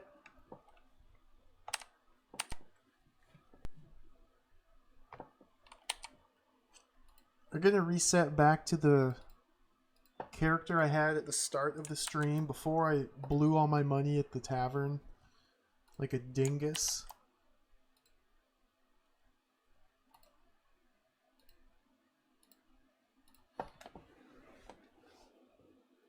The manual does say stuff about diseases taking time to show up, but I think that might be exclusively in the dungeon rather than the city.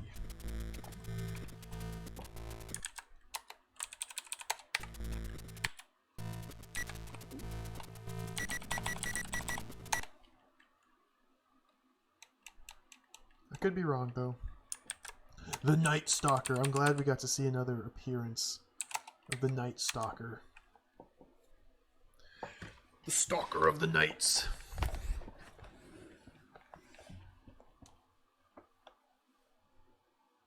Stat drain. How mean is that? That's really brutal. Especially because levels take so long to gain in this game.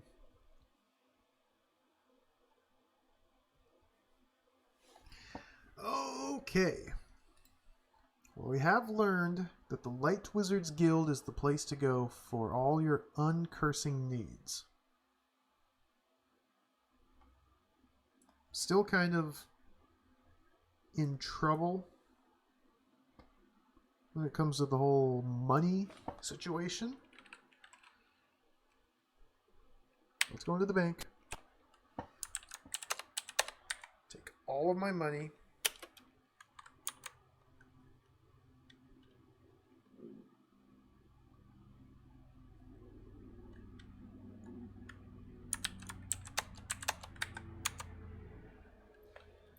Withdrawal, low risk account.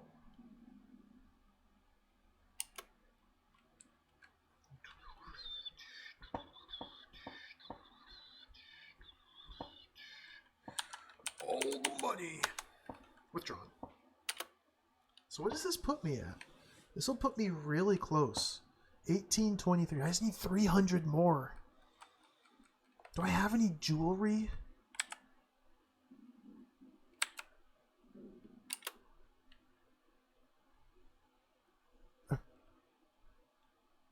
You'd be glad to give you an appraisal when you have something to appraise.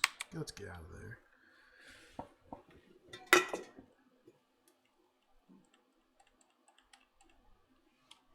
Alright. Cheap food. Cheap food is probably over in the tavern. Commoner! Kill! Kill! Attack! Oh!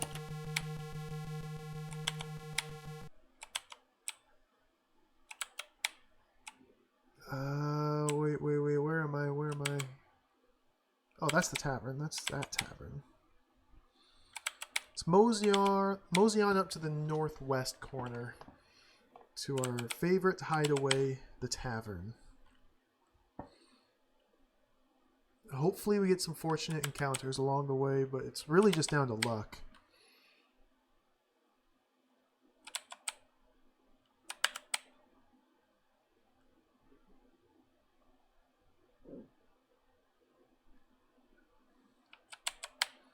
I'm so curious now about these exclusive bars or taverns.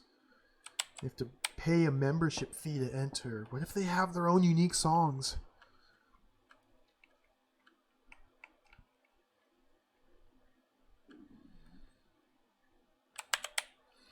Okay, the northern gate, turn to the west. Yes, yes, engage, kill. Give me all of your mail and your packages and your jewelry and your gold. 1 gem. Very good.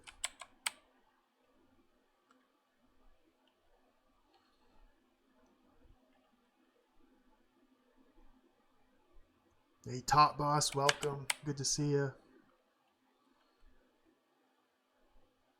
I love that new skeleton emote. It's directly from the Tower of the Sorcerer. Like, the author of the game has a website where he just has the animated GIFs of all of the monsters in the game. I was like, oh, saves me the trouble of ripping it myself. So I just shamelessly snagged it and uploaded.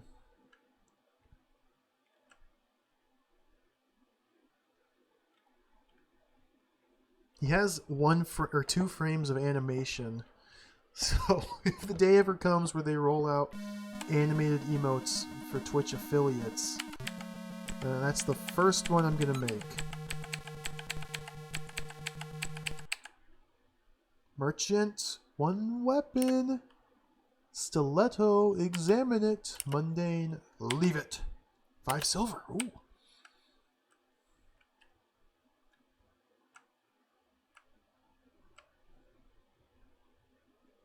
Okay, let's try and do this just off memory. I think I remember the secret path to get to this place. Ooh, mugger. Attack! Attack! Attack! Attack! It just died. A final technique. I am at an impasse. I literally am not allowed into the dungeon because I have a cursed item. They won't let you into the dungeon if you have cursed equipment. I tried to transfer my character directly over, but they wouldn't take me. They said I could pay 10,000 coppers and they would uncurse it for me. They is just mysterious in-game prompt. When I don't have 2,000 copper, so I couldn't pay 10,000 to uncurse it. So I had to go back into the city, and now I'm just kind of farming up a little bit of money so I can go to one of the guilds and uncurse this armor myself, and then I can go into the dungeon. So, my plan was just to go straight into the dungeon today, but that plan was foiled. Alright, let's try and do this. Go into the city wall, turn right. We need to walk forward 19 tiles. 1, 2, 3, 4, 5, 6, 7, 8, 9, 10, 1, 2, 3, 4, 5, 6, 7, 8. Oh, that was before the 19th tile. Okay. Kill the commoner. Oh, he has some fight in him. 1 silver. 19. So now 19 tiles exactly. We turn right and walk into the tavern.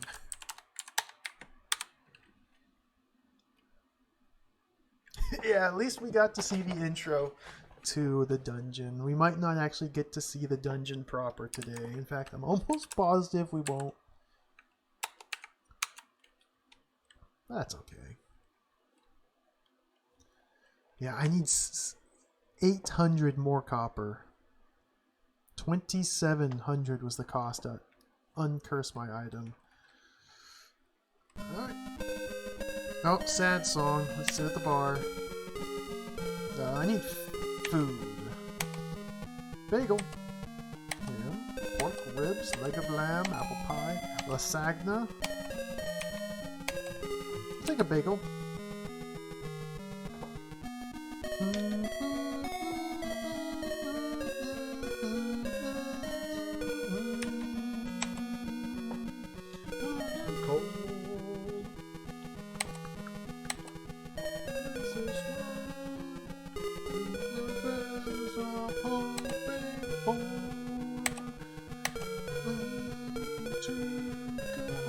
2 kilograms lasagna. Let's get it. How long they tell me to be strong. Goodbye.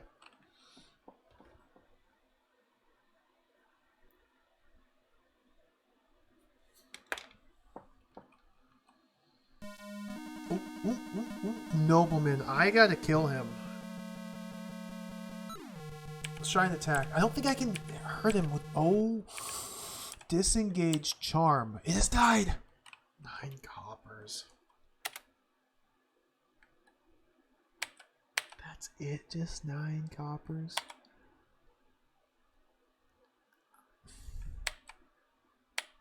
Alright. Alright, what's the way out of here? 1, 2, and then turn right.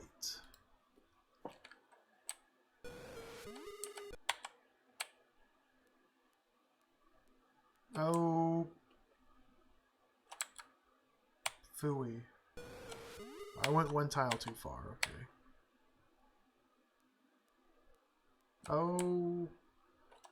Phooey. I went 2 tiles too far. What?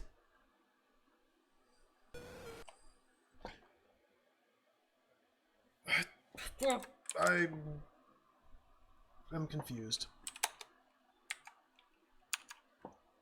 I got myself turned around. Oh, that's right.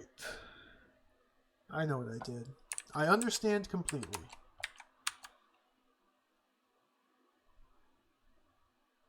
Leave.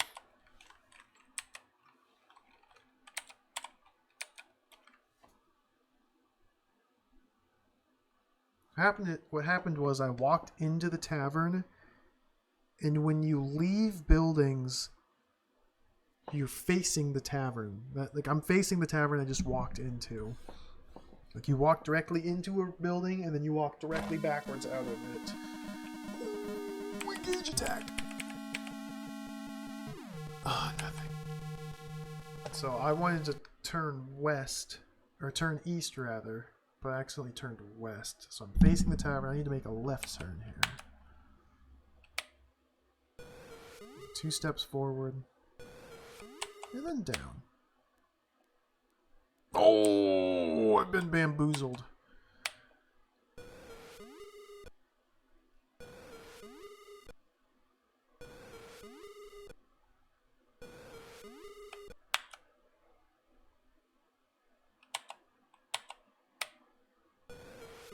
There we go. Well, we have nothing to do except kill monsters and hope for money. Head back to the center of town. Cash in this gem that I found. Later ports of the game, Frogsworth, added works or jobs that you could take. But this initial release on the Atari 800 does not have it in. I think the Atari ST version or the DOS version, then you can go to an inn and apply for work. But not this one.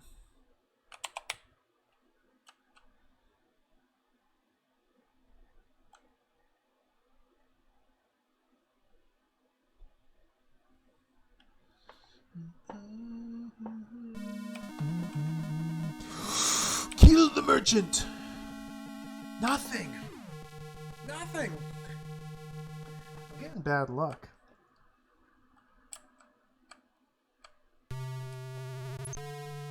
Knight. Attacks with his great sword. Let's attack him back. Oh, you're dead. Dr. CDCS, thank you for the raid. Welcome, raiders. I just died.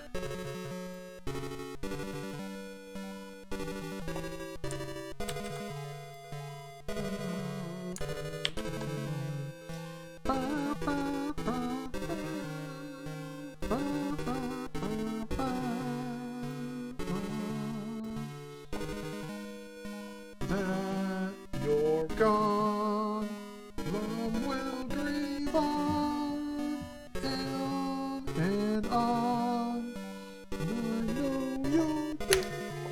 It's too high for me to sing. Back again. Maybe next time will be the time you win.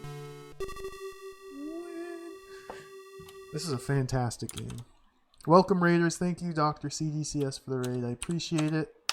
I hope Leggy went well. Leggy. I'm playing some alternate reality here. This is an amazing game. A very over-ambitious, sprawling RPG series that was planned to be 7 games long and only 2 of them got released. So I'm trying to bring my character from the first game into the second game, but I found some unfortunate roadblocks. And so I have to go back to the first game and try and farm up some money to uncurse my equipment so I can be allowed into the dungeon.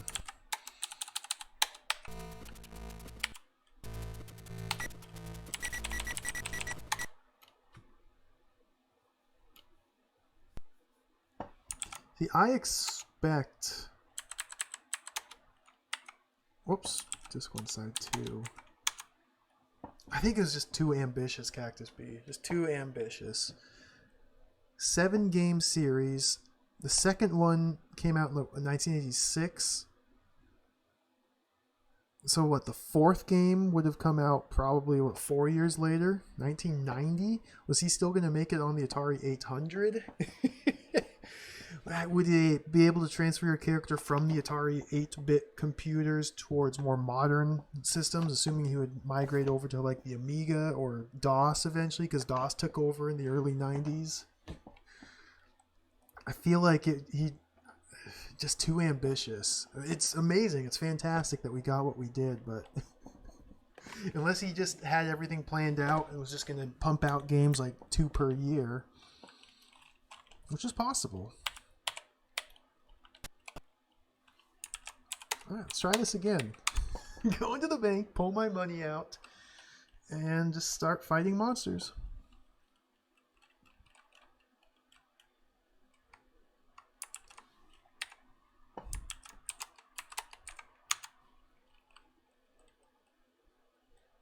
Withdraw from the low-risk accounts.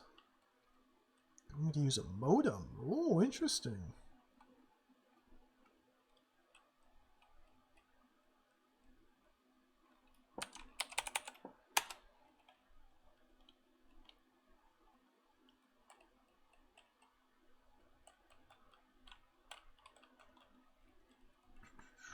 Leave.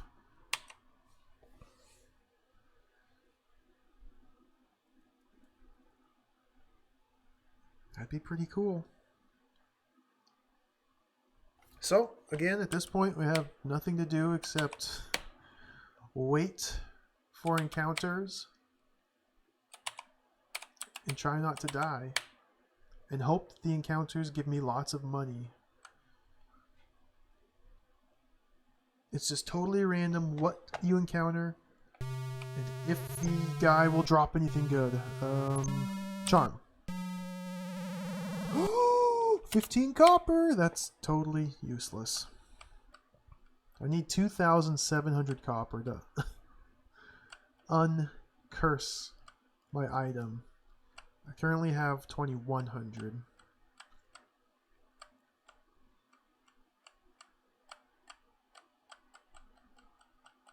Is that right? 2,100? No, 300. I have 1,800. 900 more to go. I just got 15. I don't think like different areas of the city influence what you can encounter. I think it's solely separated between day creatures and night creatures. So you can't like roam in specific areas. Well, maybe the Night Stalker though. The Night Stalker seems to be more focused in that bottom right corner. No!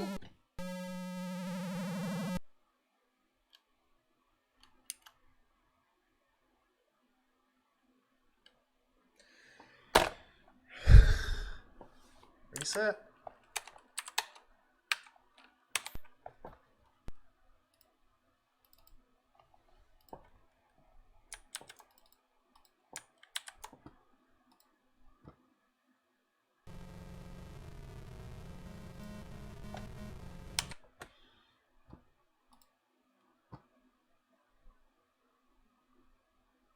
Maybe this weekend we'll get to the dungeon. I haven't gained any money yet. I have made 0 progress towards uncursing my item this entire stream.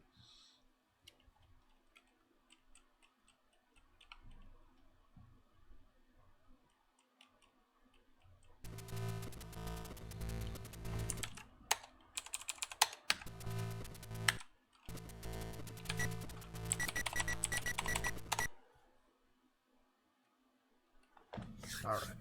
Let's try it again.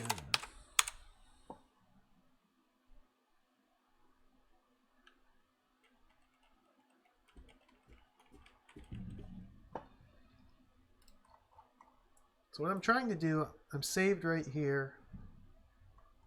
There's the city. Saved right here in the center. I'm trying to make my way all the way up here to the cheap tavern to buy the cheapest possible meals, just to barely keep myself alive. And then from here, there's a nice tavern, the nice inn if I need to heal, or this inn actually is pretty close if I need to heal. I think I'm just going to mosey back and forth between these two areas as I need food, water, or healing. And just hope for good encounters. Let's not take my money out of the bank. Let's leave the 1,500 in there. So that way I'm not going to lose as much potentially. Even still, I don't want to lose any money. Yeah, the healers. Forget the healer. The healer's a scam artist.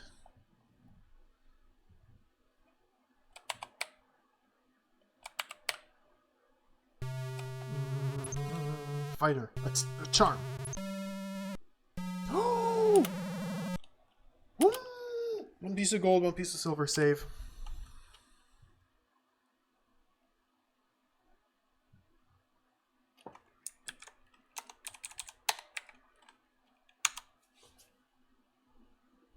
Yep, 110 copper. So now I can say, if all else fails, we have made tangible progress towards unincursing my items. Yes, that's the word. Let's make a new backup with the character disc. You can't keep playing after saving, so we have to reset.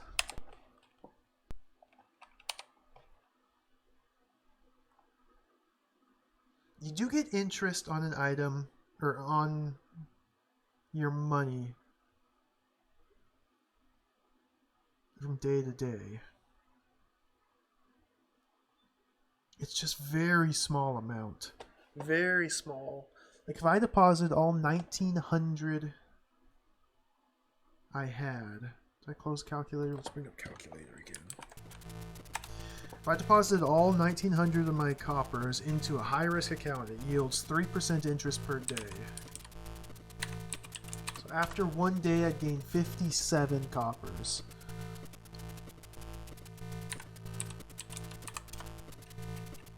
In 2 days, I'd be up to 2,015.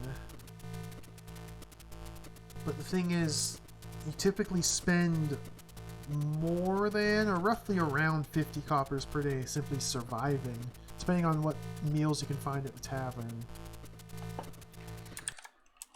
So it would probably work. It would take a long time.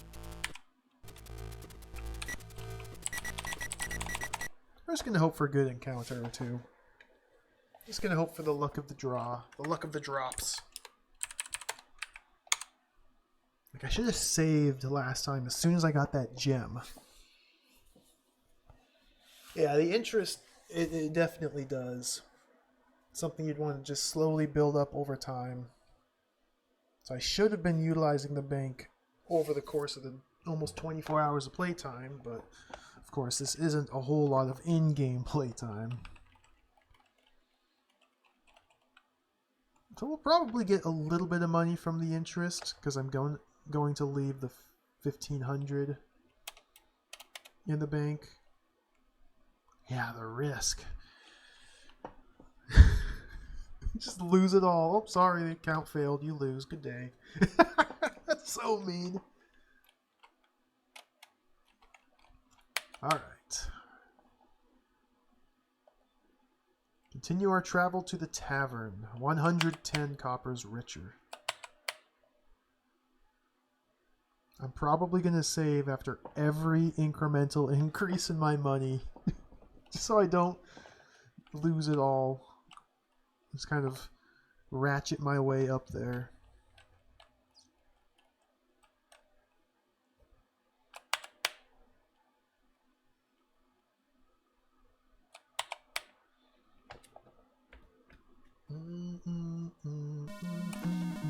Commoner? Kill the commoner. Oh, save. This is gonna turn into encounter, save. Get into an encounter, then save. Get into an encounter, then save. Encounter, save.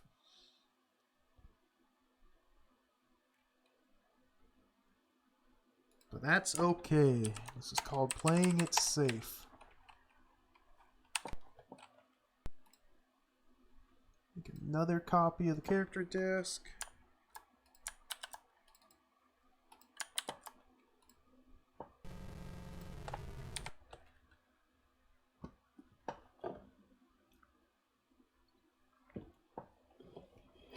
I'm not even sure how much jewels typically sell for. I've only sold a couple. I want to say they're like maybe a couple hundred coppers. Maybe? I don't think they're that much, but it's still nice.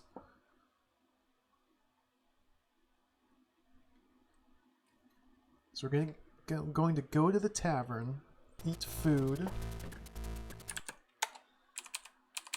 Character disc in, resume. Once I go to the tavern and eat some food, we'll head straight back to the bank and cash in this jewel. 200? That sounds about right, yeah. I don't remember exactly.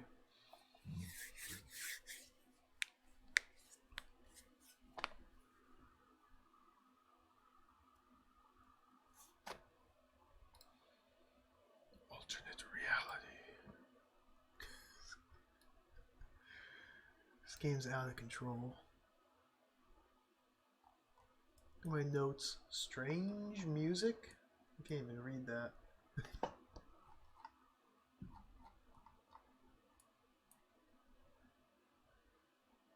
We'll never uncover the secrets of the strange music on this tile.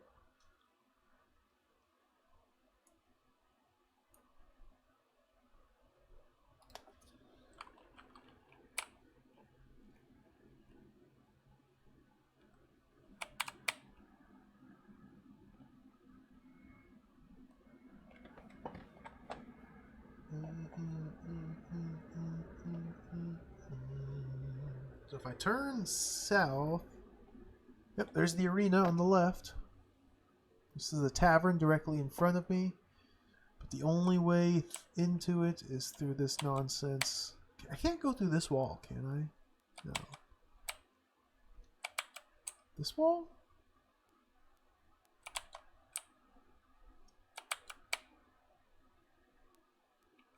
No.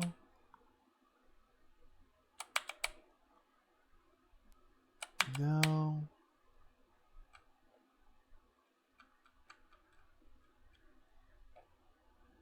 I don't know if I tried this wall. No. Okay. Had to be sure. Oop. Warrior! Fight the warrior!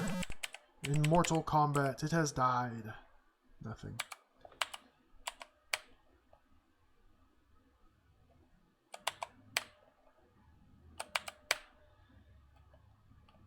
I might have to go good And join the Light Wizard just simply for the prices. I don't know how evil my character is though. Like, I'm sure he's really evil. Think of all the commoners we've murdered. Mugger. But we kill muggers too. An equal opportunity killer. It's gotta be worth something. 8 coppers. I'm not gonna save after 8 coppers. That's not worth saving. Large sums of money is worth saving after. Do do do. Do do do. Turn right. 19 tiles. 1, 2, 3, 4, 5, 6, 7, 8, 9, 10. 1, 2, 3, 4, 5, 6, 7, 8, 9. Right here. See, if this were Lamu Lana, it'd be something silly like walk 19 tiles plus 5/6 of a tile forward, and then turn right, and then back up into a wall that's only accessible one way if you're facing away from it, and it'd be some nonsense like that. It is reminiscent, though.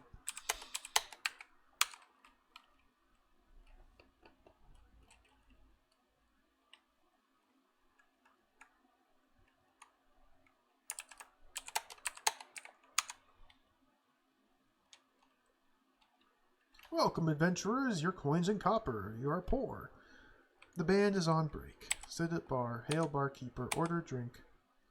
Free water right away. Dance the dance of life. I remember that one. It's another good puzzle.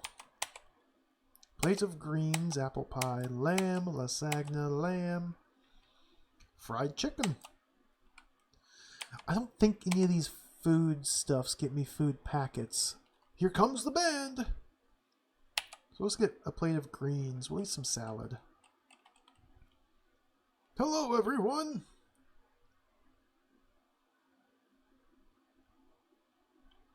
Welcome, welcome. I don't know if I've seen this.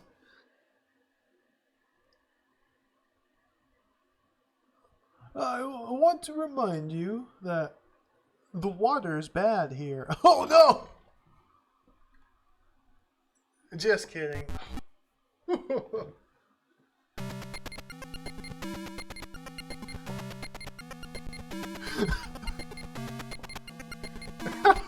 This game, dude.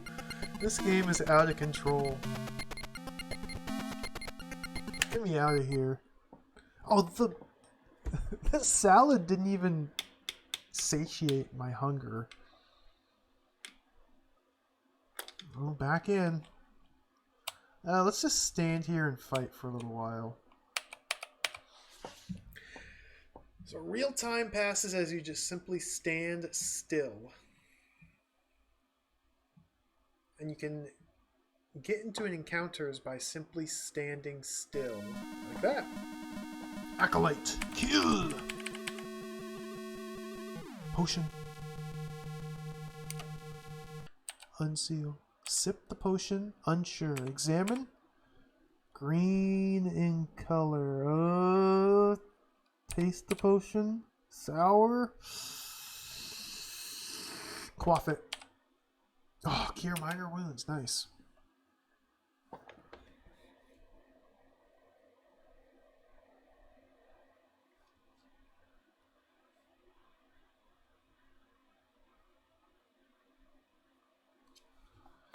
So what I'm doing is waiting for encounters, but I also want an hour in-game to pass, because that changes the menu at the tavern.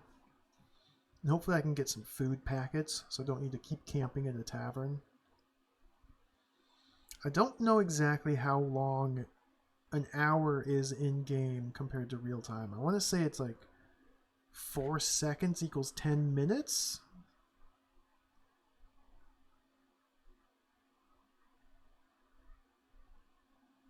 So that'd be like 30 seconds per an hour.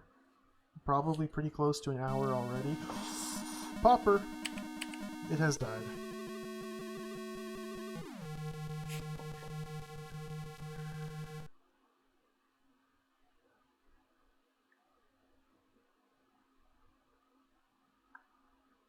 Let's go in. Do.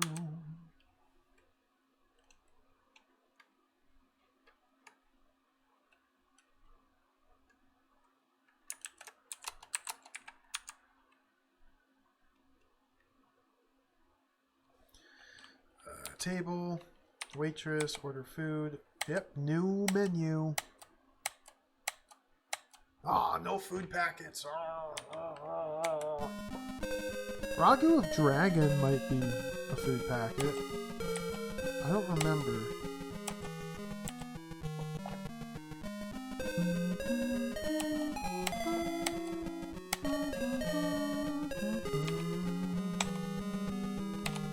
Look at the Ragu of Dragon.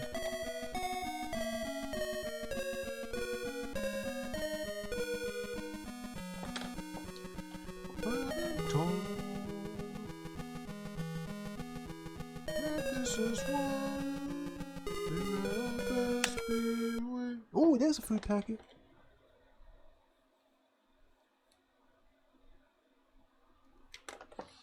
Alright, time to go back to the bank and cash in this jewel. So facing south, turn left to face east, 2 steps. Turn right, go through this wall. A flawless exit. Back to the bank.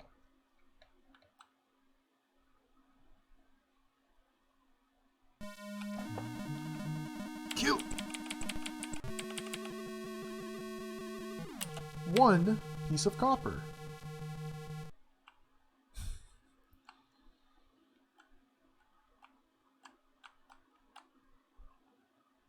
One piece of copper. Let's see, the bank is on the east side of the floating square. So this is the main street. Turn south, go right down the middle. Ignore that big area to the left.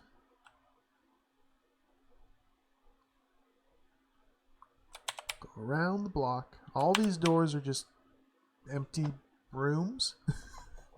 Very mysterious. It's the royal walkway on the left. You can also access it from the right, but through fantasy walls.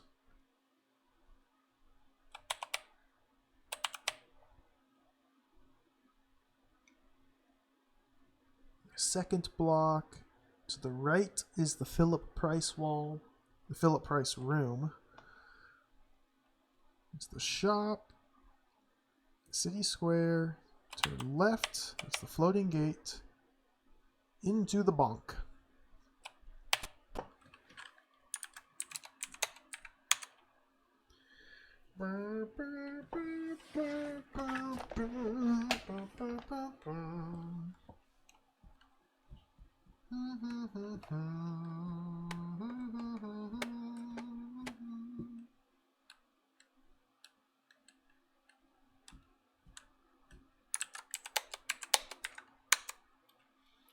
Sell gem or jewelry.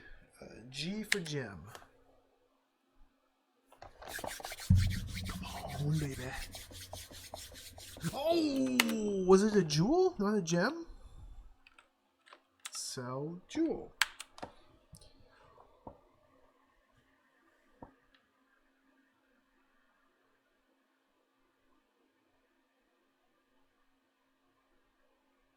We did it! We can actually get to the dungeon. Alright, leave. Holy cow! Holy cow! What a stroke of luck. Okay, immediately save. Wait, I need to pull out all my money from the bank. Back in the bank. Oops, clicked the wrong button there.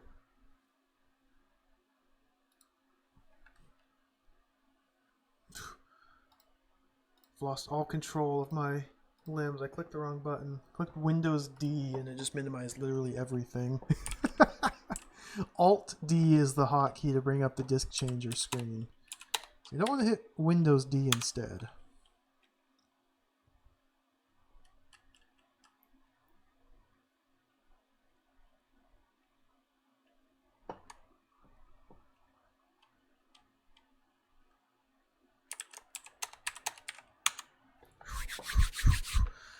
Withdraw.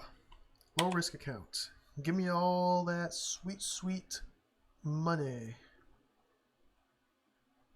So the plan now is go get uncursed. Hopefully the cost is the same, but even if it's not, I can still afford it. Withdrawn. The jewel was 3,000 coppers, 310 gold. The jewel was fantastic. Look at my money, 5,000. It's awesome. Holy crap, yeah. All right, save. So yeah, the plan is we're going to go to the light wizards, uncurse my stuff, go up to the top right corner, save at the dungeon entrance, pop in the dungeon, import my character, save, and then quit. Because I'm about out of time for the stream. Oh, I did it again. Minimize literally everything.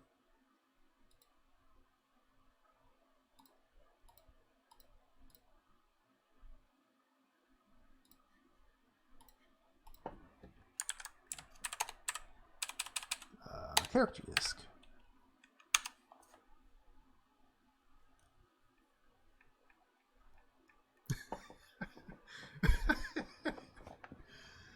What a game. What a game. What a fantastic game this is. What a stroke of luck. Holy cow. Alright, make a copy of my character disk.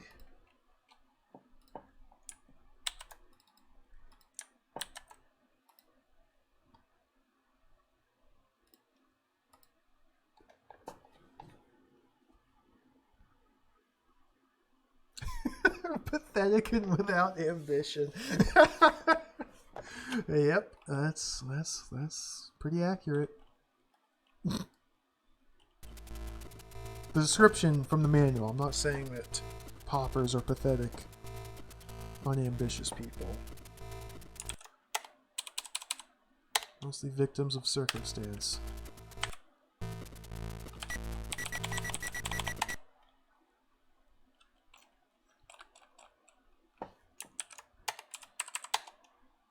Oh, what am I doing? 1B. Look pretty silly trying to bluff mold.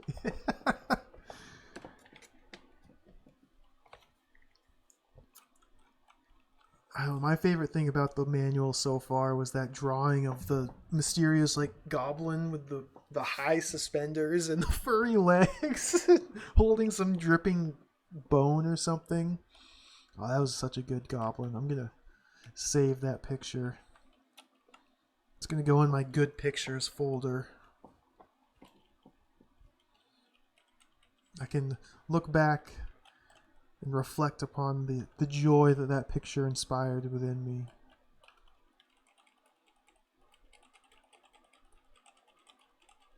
Oh, I'm so excited. Okay, look at the map. Look at the map. Fastest way to light wizards. It's probably to the east. Where am I? Where am I facing? Okay, this is south. This is north. This is east. I want to go west, not east. What am I thinking? Tink.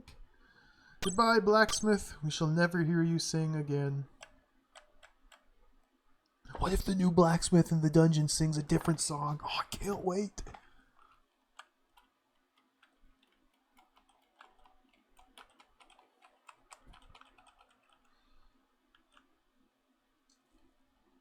We might be able... I don't think weaving through the stuff on the left is actually quicker. That might actually be slower.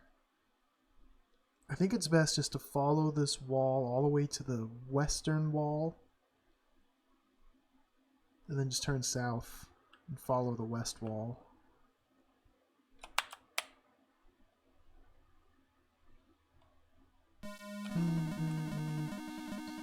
Leave him alone. I have no quarrel with you, commoner. Go and tell your other commoner friends about the mercy that Bilbo bestowed upon you.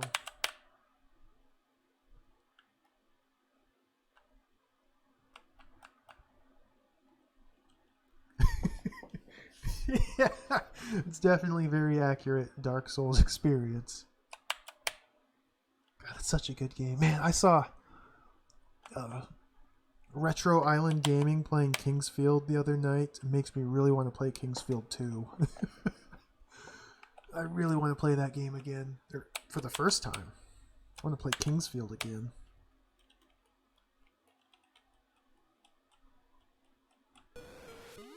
Do do do do do do. Light wizards.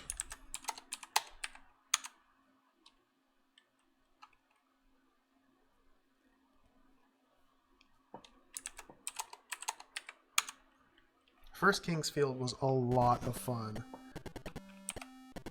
Yes, right away. The controls are... they take getting used to. It's a little rough. All curses on your weapons and armor have been removed to the extent that they now can be dropped. Oh, okay. Thank you. Goodbye.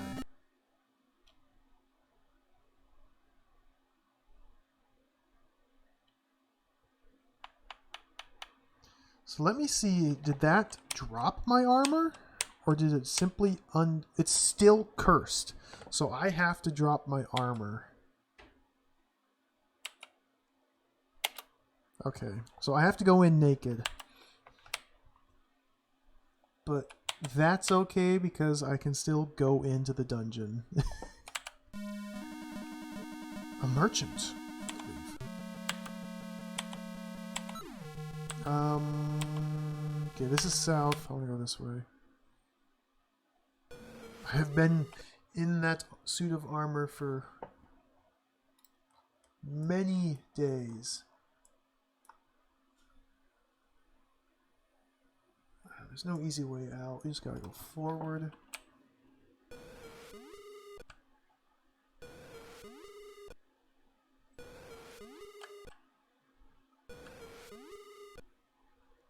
Banana, banana, banana. Just wait. I'm gonna get there, and he's gonna say, "Oh, you cannot take magical short swords with you." How did I mess up mapping this so badly? I turned south to the city wall.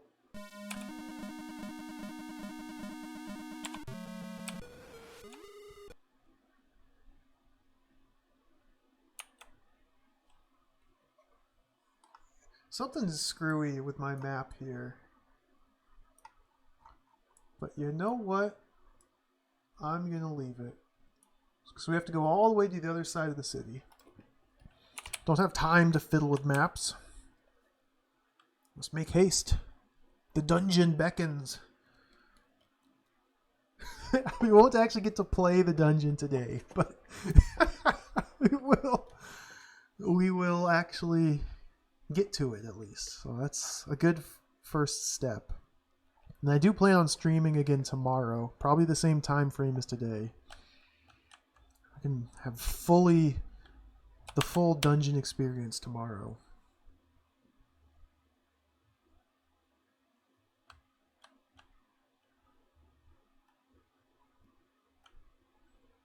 Which I imagine will start with lots and lots of mapping again. But it'll be a lot easier to map the dungeon. Because it's actually very, very distinct tiled walls. Like, you don't have to trouble yourself. I mean, from far away, now that I've gotten used to it, it's pretty easy to tell where the different seams are. But it's just crystal clear in the dungeon. Super easy. At least the one tiny area that I walked around in for 5 seconds to make sure the cops didn't come arrest me.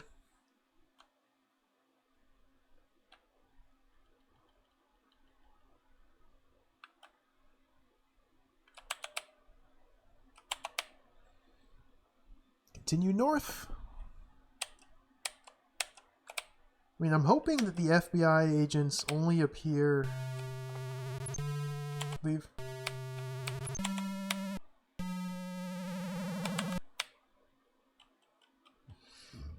Oh, excuse me. Well, I only tried creating a new character. I'm assuming if it were not cracked properly, then simply creating a new character would cause the FBI agents to attack you. I mean, it does have that crack-tro screen, so I'm guessing everything's fine.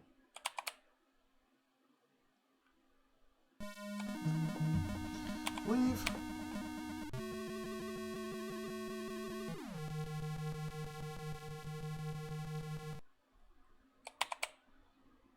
Almost there.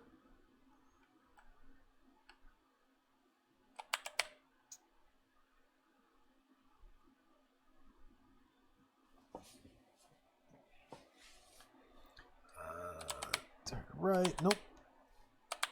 So this is another area. You can go left into this wall, and there's literally nothing there. You can step through another fantasy wall into another... Whoa, whoa, whoa, whoa, whoa. Okay.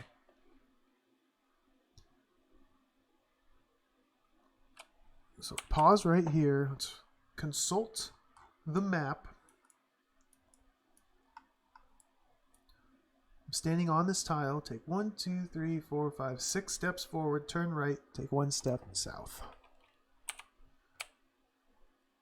1, 2, 3, 4, 5, 6. Turn right. Walk here. Save.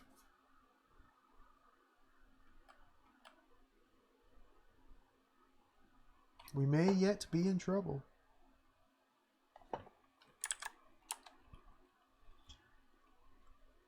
I made a new backup after saving before uncursing my thing. Yeah, we don't need to worry about that. Put character disk in.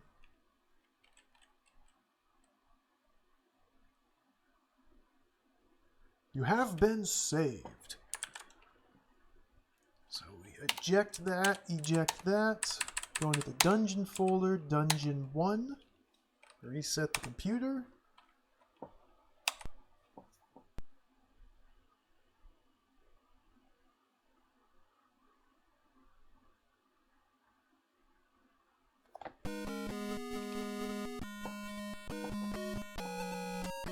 Skip. Can't watch it again. I don't have time. Tomorrow, though, we'll watch it. It'll be exciting. I really want to watch that song again.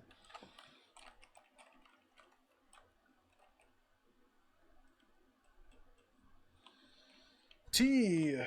Transfer city character.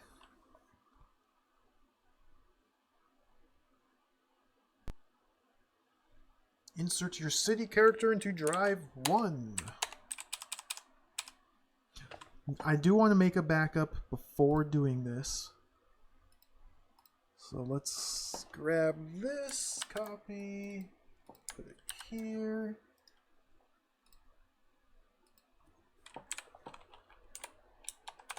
If all else fails, I might be able to, I doubt it would work. Find a way to fix this save file. Put that there. Replace the old dungeon import backup. Okay. And now alternate character. Yes. Spacebar.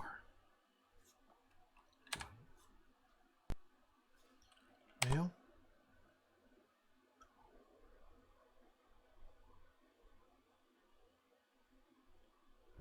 What?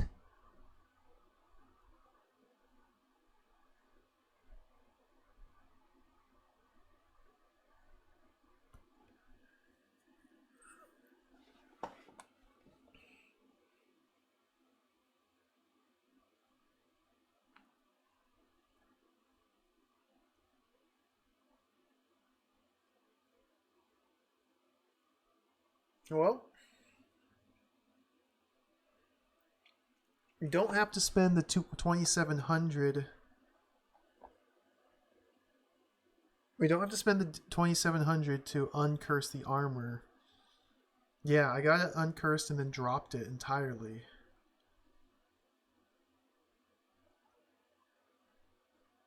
Looks like we're gonna have to farm up 10,000 coppers.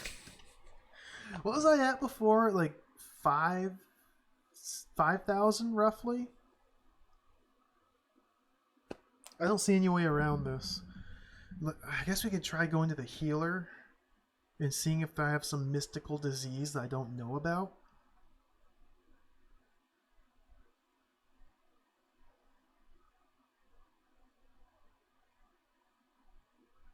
Alright, let's do it right now. Really quickly, we'll run to the healer. No, I don't proceed. Escape to cancel.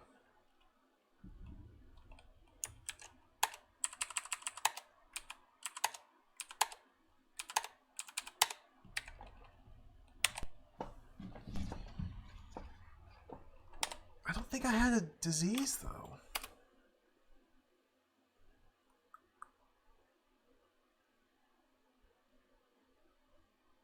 Unless wearing the cursed armor caused me to become diseased? I don't know. It's worth a shot. Oh.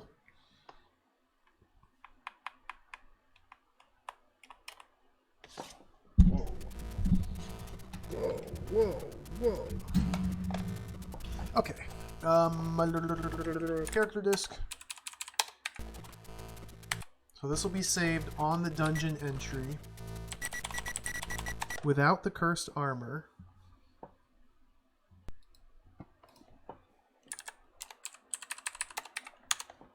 So without the cursed armor, we need to run all the way in here. All the way down here to the one healer that I found. Apparently there's two. I've only found one. Which actually isn't that bad of a trip. Won't take too long. I leave this right here.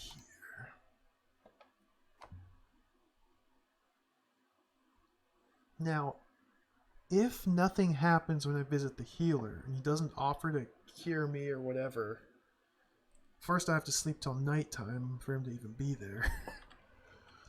If nothing happens, then the only thing I can think is to...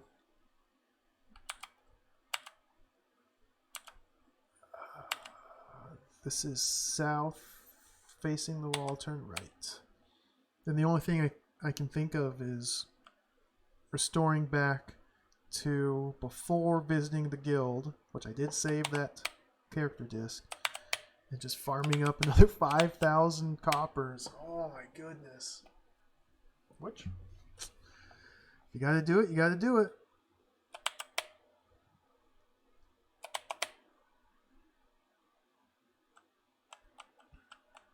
Means maybe we won't get into the dungeon tomorrow. It all depends on randomness and luck. Maybe I'll get, 2 gems or 2 jewels and boom, instantly have enough money. That'd be pretty cool.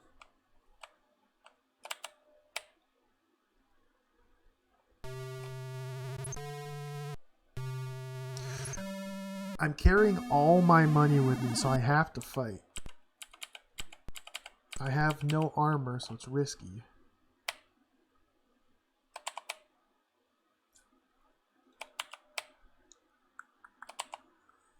Tavern. This is the members only tavern.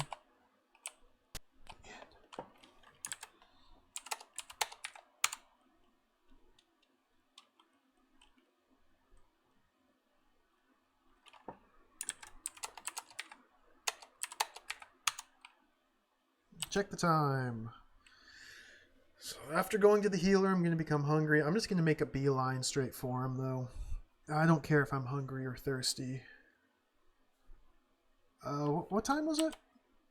Hour 14. Let's sleep for 12 hours. That'll put it at 2 in the morning, which the healer should be in. I don't know what his exact hours are.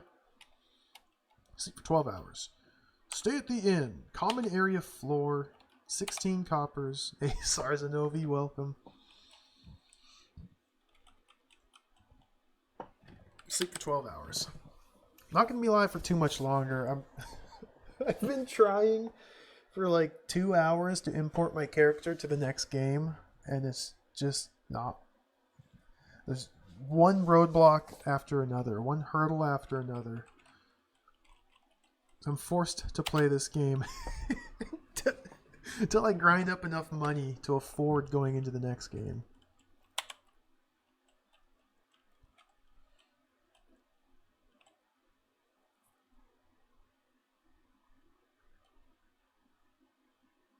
Okay, it's nighttime, perfect. Just follow the map, just kind of hug this left wall. Don't want to go in there. Hey, your mom. Yeah, there's another game. There's 2 games in the series. There's Alternate Reality, the city, and then Alternate Reality, the dungeon. I was planning on importing my character into the dungeon today and starting that one. But still have work to do in the city.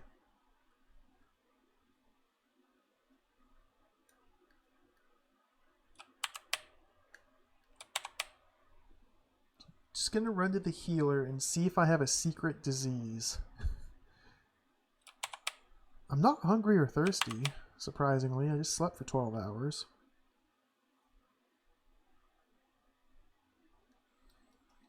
So they won't let me into the dungeon if I'm carrying a disease from the city. That's what they say. And even though if I check my status, it does not say I'm diseased, they won't let me in.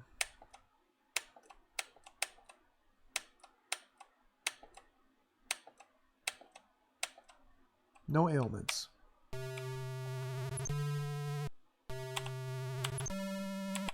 What if it's the magic sword? What if I just need to drop my magical sword? Because it treats a magical item in the same way it treats a cursed item. What if that's what's happening?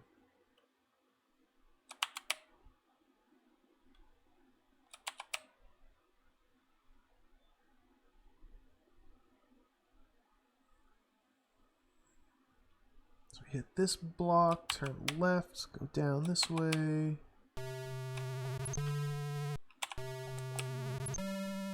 Not fighting anything because it doesn't matter. Brown mold, leave.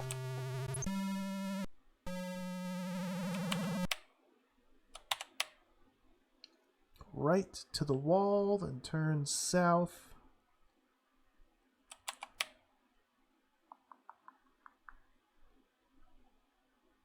Burn along, burn along, wow.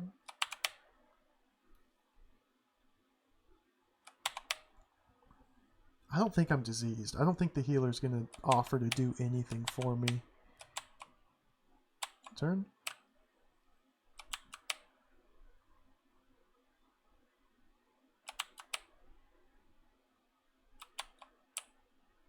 Turn left. That's the invisible smith. Behind this fantasy wall is the blacksmith. Oh, it's raining! So we go through the fantasy wall beside the blacksmith.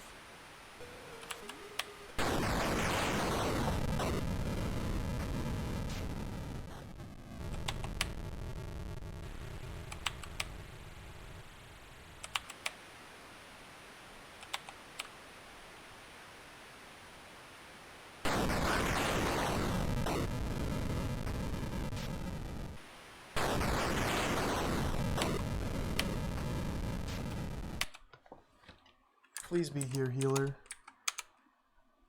I don't know what I'm wearing. I bought one piece of clothing the entire game. So I have the 2 starting pieces of clothing, and then I bought one more. Oh, the healer's not even here.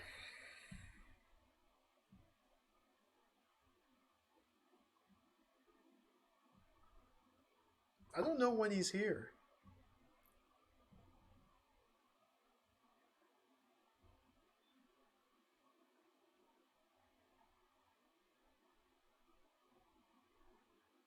Leaving.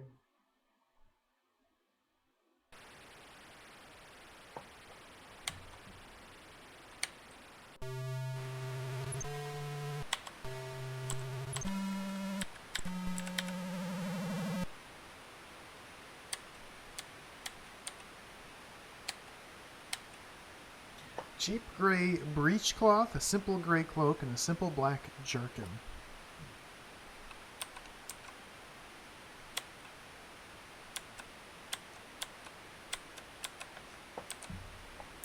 Alright, I'm going to try one thing. I'm going to try dropping my magical sword and seeing if that will allow me to import.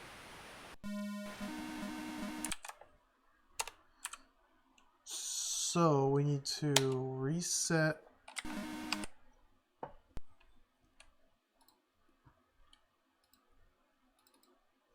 Get my character disc back up. Bring it right there. Skip this. Can't be hungry, can't be thirsty, can't have any affliction whatsoever. Must be in pristine health. 3 food packets, 3 water packets, 10,000 coppers. Must be fully outfitted in 4 pieces of clothing. Only specific clothing will do. Can't wear rags down into the dungeon. Must have 2 weapons. Must be carrying 4 weapons. And have 2 of them equipped. Could be anything. Back up dung. Resume.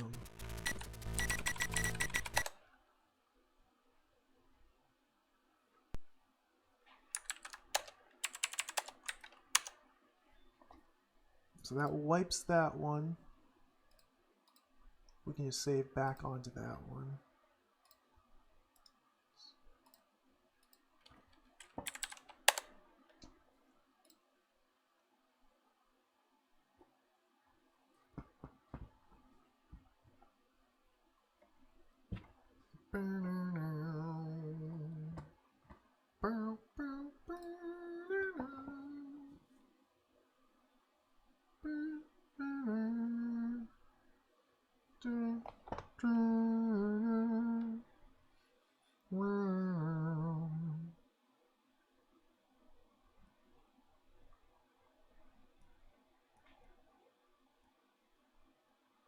Well, see, I'm not hungry or thirsty, so that shouldn't be it. Drop weapon, primary weapon. Drop your magical short sword. Okay. Save.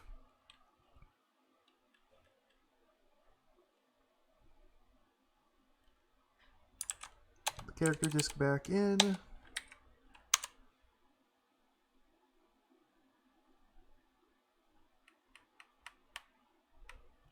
Character's been saved. Put the dungeon disc in. Reset. Watch the crack throw.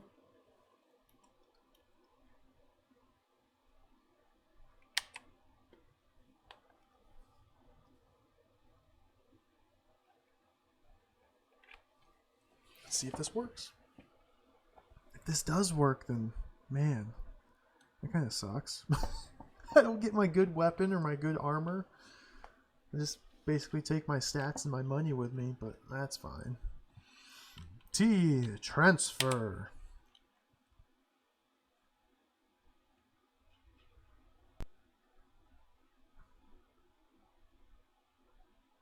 Insert your city character disc. Dung X, let's go.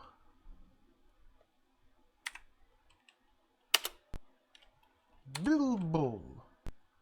Mail.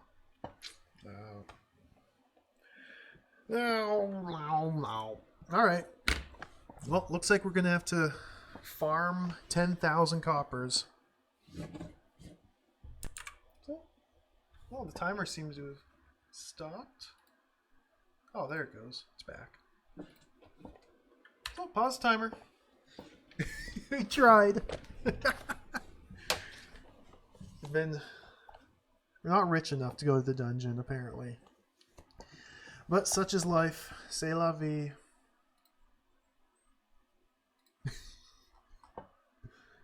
Yeah, thanks for watching. I'm out of time. Out of time for the day. I actually went longer than I was planning to go. But I'll be back tomorrow. Tomorrow, roughly the same time. I might start a little bit earlier. And we'll get on the money grind. Just have to farm up 10,000 coppers.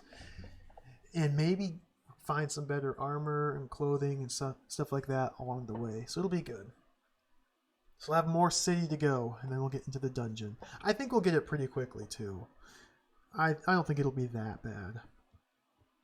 So yeah, thanks for watching. Let me find a raid target, because I have to go eat dinner.